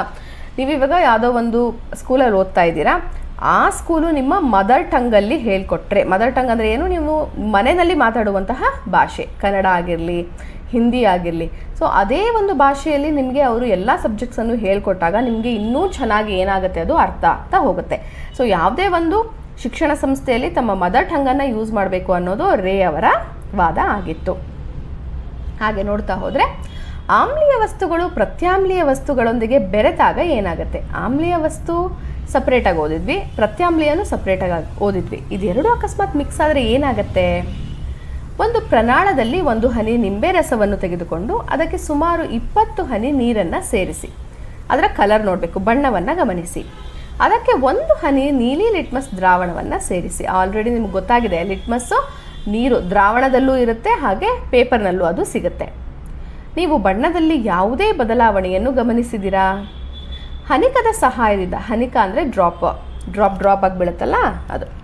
ಈ ಪ್ರಮಾಣಕ್ಕೆ ನಿಧಾನವಾಗಿ ಸುಣ್ಣದ ತಿಳಿ ನೀರಿನ ಹನಿಗಳನ್ನು ಸೇರಿಸಿ ಮತ್ತು ಚೆನ್ನಾಗಿ ಕಲಕಿ. ನೀವು ಏನನ್ನು ಗಮನಿಸಿದಿರಿ? ಆ ದ್ರಾವಣದ ಬಣ್ಣದಲ್ಲಿ ಏನಾದರೂ ಬದಲಾವಣೆ ಆಯಿತಾ ಅನ್ನೋದನ್ನು ನಾವು ಇವಾಗ ಆಕ್ಟಿವಿಟಿ ಮೂಲಕನೇ ನೋಡ್ಕೊಂಡು ಬರೋಣ. ಎನಿವೇ ನನ್ನ ಹತ್ರ ಲಿಟ್ಮಸ್ ದ್ರಾವಣ ಸೊಲ್ಯೂಷನ್ ಇಲ್ಲ, ಲಿಟ್ಮಸ್ ಪೇಪರ್ ಇದೆ. ಸೊ ಆ ಲಿಟ್ಮಸ್ ಪೇಪರ್ ಮೇಲೇ ನೋಡಿ ಆಕ್ಟಿವಿಟಿಯನ್ನು ನೋಡ್ಕೊಂಡು ಬರೋಣ. ಈ ಚಟುವಟಿಕೆಯಲ್ಲಿ ನಾವು ಆಮ್ಲ ಮತ್ತು ಪ್ರತ್ಯಾಮ್ಲ ಎರಡನ್ನೂ ಬೆರೆಸ್ತಾ ಹೋದರೆ ಏನಾಗುತ್ತೆ, ಅಲ್ಲಿ ಕಲರ್ ಚೇಂಜ್ ಏನಾದರೂ ಆಗುತ್ತಾ ಲಿಟ್ಮಸ್ ಪೇಪರಲ್ಲಿ ಅನ್ನೋದನ್ನು ನೋಡೋಣ. ಅದಕ್ಕೆ ನಾನು ನಿಂಬೆ ರಸ ತೊಗೊಂಡಿದ್ದೀನಿ, ಹಾಗೆಯೇ ವಾಷಿಂಗ್ ಪೌಡರ್ ಸೊಲ್ಯೂಷನನ್ನು ಇಲ್ಲಿ ತೆಗೆದುಕೊಂಡಿದ್ದೀನಿ. ಫಸ್ಟು ಇಲ್ಲಿ ನೀವು ನೋಡ್ತಿರೋ ಹಾಗೆ ಇದು ಕೆಂಪು ಲಿಟ್ಮಸ್ ಕಾಗದ. ಮೊದಲನೇದಾಗಿ ಇದನ್ನು ಇಟ್ಟು ನಾನು ಏನು ಮಾಡ್ತೀನಿ, ನಿಂಬೆ ರಸ ವಾಷಿಂಗ್ ಪೌಡರ್ ಸೊಲ್ಯೂಷನನ್ನು ಮೊದಲಿಗೆ ಇದ್ರ ಮೇಲೆ ಹಾಕ್ತೀನಿ. ನೋಡಿ ಕಲರ್ ಏನಾಯಿತು, ಅಲ್ಲಿ ಬ್ಲೂ ಕಲರ್ ಆಯಿತು, ಹೌದಲ್ವಾ? ಏನಕ್ಕಂದರೆ ಅದು ನಾನು ಆ್ಯಡ್ ಮಾಡಿದ್ದು ಪ್ರತ್ಯಾಮ್ಲ. ನಾನು ಇವಾಗ ಏನು ಮಾಡ್ತೀನಿ ಗೊತ್ತಾ, ಈ ಬ್ಲೂ ಕಲರ್ ಸೊಲ್ಯೂಷನ್ ಕಲರ್ ಮೇಲೇ ನಿಂಬೆ ರಸವನ್ನು ಹಾಕಿದೆ. ನೋಡಿ ಎಲ್ಲಿ ಹೋಯಿತು ಅದು? ಬ್ಲೂ ಕಲರ್ ಇಲ್ಲವೇ ಇಲ್ಲ. ಯಾಕೆ ಹೇಳಿ? ನಾನು ಹಾಕಿರೋದಂತಹ ನಿಂಬೆ ರಸ ಆಮ್ಲ, ಹೌದಲ್ವಾ? ಅದು ಪ್ರತ್ಯಾಮ್ಲದ ಗುಣವನ್ನು ಸ್ಥಗಿತಗೊಳಿಸ್ತು ಅಥವಾ ಕ್ಯಾನ್ಸಲ್ ಮಾಡ್ತು ಅಂತ ನಾವು ಅದನ್ನು ಹೇಳಬಹುದು. ಮತ್ತು ನಾನಲ್ಲಿ ಒಂದೇ ಒಂದು ಹನಿ ಪ್ರತ್ಯಾಮ್ಲದ ಒಂದು ಸೋಪಿನ ದ್ರಾವಣವನ್ನು ಹಾಕಿದಾಗ ಏನಾಗುತ್ತೆ, ಅದು ಕಂಪ್ಲೀಟಾಗಿ ಚೇಂಜ್ ಆಗ್ತಾ ಇಲ್ಲ. ಯಾಕೆ ಗೊತ್ತಾ? ಅಲ್ಲಿ ಆಮ್ಲದ ಗುಣ ಜಾಸ್ತಿ ಇದೆ. ಅಲ್ಲಿನೇ ನಾವು ಜಾಸ್ತಿ ಈ ಸೋಪ್ ಸೊಲ್ಯೂಷನನ್ನು ಹಾಕ್ತಾನೇ ಇದ್ದರೆ ಒಂದು ಮಟ್ಟದಲ್ಲಿ ಏನಾಗುತ್ತೆ, ಅದು ನೀಲಿ ಬಣ್ಣಕ್ಕೆ ಟರ್ನ್ ಆಗುತ್ತೆ. ಏನಕ್ಕಂದರೆ ಆವಾಗ ಆಮ್ಲದ ಗುಣ ಕಡಿಮೆ ಆಗಿ ಕಂಪ್ಲೀಟಾಗಿ ಅಲ್ಲಿ ಪ್ರತ್ಯಾಮ್ಲದ ಗುಣವನ್ನು ಅದು ಹೊಂದುತ್ತೆ. ಅದು ಯಾವಾಗ ಪ್ರತ್ಯಾಮ್ಲ ಗುಣವನ್ನು ಹೊಂದುತ್ತೋ ಆಗ ಮತ್ತೆ ಲಿಟ್ಮಸ್ ಪೇಪರು ಬ್ಲೂ ಕಲರಲ್ಲಿ ಟರ್ನ್ ಆಗುತ್ತೆ. ನೀವು ಅದನ್ನು ಈ ಭಾಗದಲ್ಲಿ ನೋಡ್ಬೋದು, ಹೌದಲ್ವಾ? ನಿಧಾನವಾಗಿ ಏನಾಗ್ತಾ ಇದೆ, ಕೆಂಪು ಲಿಟ್ಮಸ್ ಪೇಪರು ನೀಲಿಯಾಗಿ ಬದಲಾಗ್ತಾ ಇದೆ, ಅಂದರೆ ಪ್ರತ್ಯಾಮ್ಲೀಯ ಗುಣವನ್ನು ಅದು ತೋರಿಸ್ತಾ ಇದೆ. ಇದರ ಅರ್ಥ ನಾವು ಆಮ್ಲವನ್ನು ಬೆರೆಸಿದಾಗ, ಪ್ರತ್ಯಾಮ್ಲೀಯ ಕಲರ್ ಇದ್ದಿಗೆ ಏನಾದರೂ ಆಮ್ಲವನ್ನು ಬೆರೆಸಿದಾಗ ಸ್ವಲ್ಪ ಆಗ್ತಾ ಅದು ದ್ರಾವಣ ಆಮ್ಲೀಯವಾಗಿ ಬದಲಾಗುತ್ತೆ. ಅದೇ ಆಮ್ಲೀಯ ದ್ರಾವಣ ಇದ್ದು ಸ್ವಲ್ಪ ಪ್ರತ್ಯಾಮ್ಲವನ್ನು ಆ್ಯಡ್ ಮಾಡ್ತಾ ಇದ್ದರೆ ಆಮ್ಲೀಯ ಗುಣವನ್ನು ಅದು ಕ್ಯಾನ್ಸಲ್ ಮಾಡಿ ಪ್ರತ್ಯಾಮ್ಲೀಯ ಗುಣವನ್ನು ಅದು ಹೊಂದುತ್ತೆ. ನೋಡಿದ್ರಲ್ವಾ? ದ್ರಾವಣದ ಬಣ್ಣವು ಕೆಂಪು ಬಣ್ಣದಿಂದ ನೀಲಿ ಬಣ್ಣಕ್ಕೆ ಬದಲಾಗುವ ಒಂದು ಹಂತ ಬರುತ್ತೆ. ಸೊ ಫಸ್ಟ್ ನೀವು ನಿಂಬೆ ರಸಕ್ಕೆ ನೀಲಿ ಲಿಟ್ಮಸ್ ಪೇಪರ್ ಮೇಲೆ ನಿಂಬೆ ರಸನ ಹಾಕಿದ ತಕ್ಷಣ ಅದು ರೆಡ್ ಆಯಿತು. ಅಲ್ಲಿಗೆ ನೀವೇನು ಮಾಡಿದ್ರಿ, ಸುಣ್ಣದ ನೀರಿನ ಡ್ರಾಪ್ಸನ್ನು ಹಾಕ್ತಾ ಅದೇನು ವಾಪಸ್ ಆಯಿತು, ಬ್ಲೂ ಆಯಿತು. ಕರೆಕ್ಟ್ ಅಲ್ವಾ? ಮತ್ತೆ ನೀವು ಒಂದೇ ಒಂದು ಡ್ರಾಪ್ ನಿಂಬೆ ಹಣ್ಣಿನ ರಸ ಹಾಕಿದ ತಕ್ಷಣ ಮತ್ತೆ ಅದೇನಾಯಿತು, ರೆಡ್ ಆಗಿ ಚೇಂಜ್ ಆಯಿತು. ಕರೆಕ್ಟ್ ಅಲ್ವಾ? ಸೊ ಮೇಲಿನ ದ್ರಾವಣಕ್ಕೆ ಮತ್ತೆ ಒಂದು ಹನಿ ನಿಂಬೆ ರಸ ಸೇರಿಸಿ ಬಣ್ಣದಲ್ಲಿ ಬದಲಾವಣೆ ಉಂಟಾಗಲು ಕಾರಣ ಏನಿರಬಹುದು? ಯಾಕಂದರೆ ಅದು ಒಂದು ಸತಿಗೆ ನ್ಯೂಟ್ರಲ್ ಆಗಿರುತ್ತೆ, ಸರಿನಾ? ಆಮ್ಲ ಮತ್ತು ಪ್ರತ್ಯಾಮ್ಲ ಎರಡೂ ಗುಣವನ್ನು ಹೊಂದಿರುತ್ತೆ. ಸ್ವಲ್ಪ ನೀವು ಆಮ್ಲವನ್ನು ಜಾಸ್ತಿ ಹಾಕಿದಾಗ ಕಲರ್ ಚೇಂಜ್ ಆಗುತ್ತೆ, ಅಥವಾ ಸ್ವಲ್ಪ ಪ್ರತ್ಯಾಮ್ಲವನ್ನು ಜಾಸ್ತಿ ಹಾಕಿದಾಗ ಏನಾಗುತ್ತೆ, ಅದರ ಬಣ್ಣ ಚೇಂಜ್ ಆಗ್ತಾ ಹೋಗುತ್ತೆ. ಆರಂಭದಲ್ಲಿ ನಿಂಬೆ ರಸದ ದ್ರಾವಣಕ್ಕೆ ಒಂದು ಹನಿ ಲಿಟ್ಮಸ್ ಕಾಗದವನ್ನು ನೀವು ಸೇರಿಸಿದಾಗ ದ್ರಾವಣದ ಬಣ್ಣವು ಕೆಂಪು ಬಣ್ಣಕ್ಕೆ ತಿರುಗುತ್ತದೆ. ಈ ಪ್ರಮಾಣಕ್ಕೆ ಸುಣ್ಣದ ತಿಳಿ ನೀರನ್ನು ಸೇರಿಸಿದಾಗ ದ್ರಾವಣದ ಬಣ್ಣವು ಅಂತಿಮವಾಗಿ ಕೆಂಪು ಬಣ್ಣದಿಂದ ನೀಲಿ ಬಣ್ಣಕ್ಕೆ ಬದಲಾಗುತ್ತೆ. ಇದು ಪ್ರಮಾಣದಲ್ಲಿನ ದ್ರಾವಣವು ಮೊದಲಿನಂತೆ ಆಮ್ಲೀಯವಾಗಿಲ್ಲ ಎಂದು ತೋರಿಸುತ್ತೆ. ಸುಣ್ಣದ ತಿಳಿ ನೀರು ಆಮ್ಲದ ಪರಿಣಾಮವನ್ನು ಏನು ಮಾಡ್ತು, ತಟಸ್ಥಗೊಳಿಸ್ತು, ಕ್ಯಾನ್ಸಲ್ ಮಾಡ್ತು. ಆಮ್ಲದ ದ್ರಾವಣವನ್ನು ಪ್ರತ್ಯಾಮ್ಲದ ದ್ರಾವಣದೊಂದಿಗೆ ಸಾಕಷ್ಟು ಪ್ರಮಾಣದಲ್ಲಿ ಬೆರೆಸಿದ ಪರಿಣಾಮವಾಗಿ ಉಂಟಾಗುವ ದ್ರಾವಣವು ಆಮ್ಲೀಯವೂ ಅಲ್ಲ ಅಥವಾ ಪ್ರತ್ಯಾಮ್ಲೀಯವೂ ಅಲ್ಲ.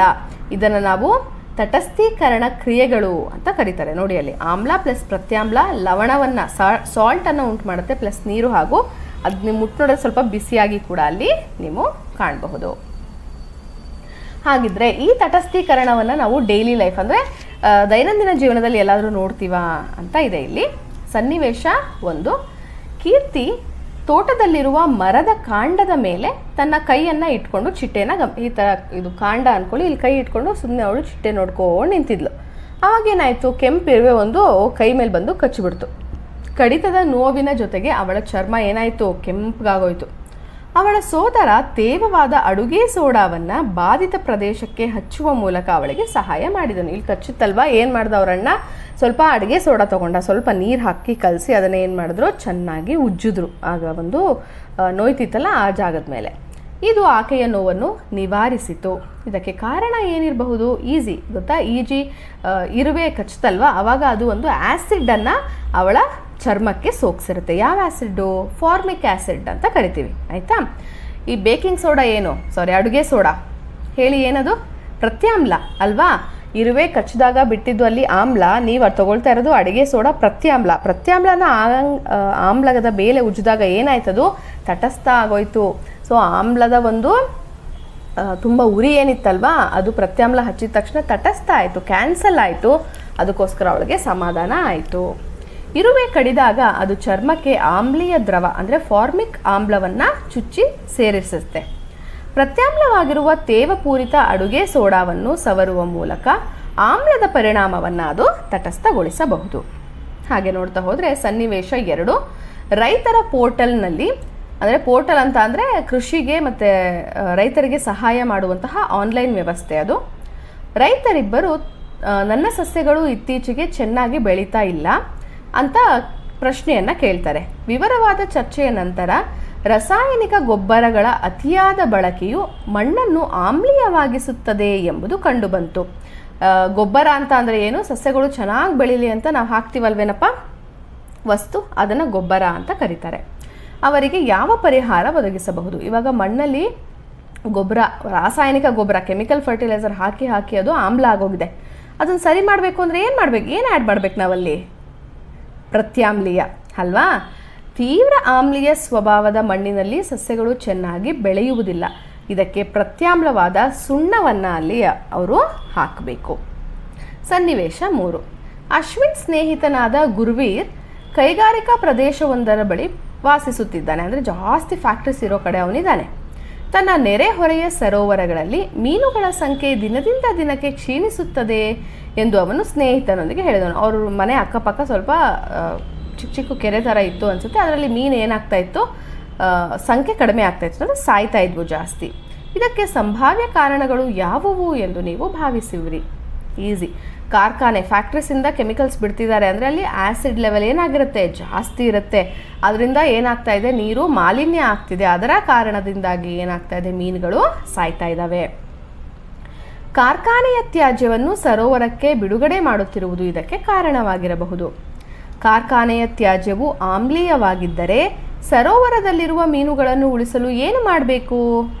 ಅದನ್ನು, ಕಾರ್ಖಾನೆಯ ತ್ಯಾಜ್ಯವನ್ನು ಸರೋವರಕ್ಕೆ ಬಿಡೋದಕ್ಕಿಂತ ಮುಂಚೆನೇ ಅದಕ್ಕೆ ಸ್ವಲ್ಪ ಪ್ರತ್ಯಾಮ್ಲೀಯ ವಸ್ತುಗಳನ್ನು ಸೇರಿಸುವುದರ ಮೂಲಕ ಅದನ್ನು ತಟಸ್ಥಗೊಳಿಸಿ ನಂತರ ಏನು ಮಾಡಬೇಕು, ಆ ಸರೋವರಕ್ಕೆ ಅದನ್ನು ಬಿಡಬೇಕು. ಇಂಟ್ರೆಸ್ಟಿಂಗ್ ಇತ್ತಲ್ವಪ್ಪ ಚಾಪ್ಟರ್ಸ್ ಎಲ್ಲ. ಬಿಕಾಸ್ ಎಲ್ಲ ಒಂದು ಎಕ್ಸ್ಪ್ಲನೇಷನ್ನು ಕೂಡ ನಾವು ಆ್ಯಕ್ಟಿವಿಟಿ ಮೂಲಕನೇ ತಿಳ್ಕೊಂಡ್ವಿ.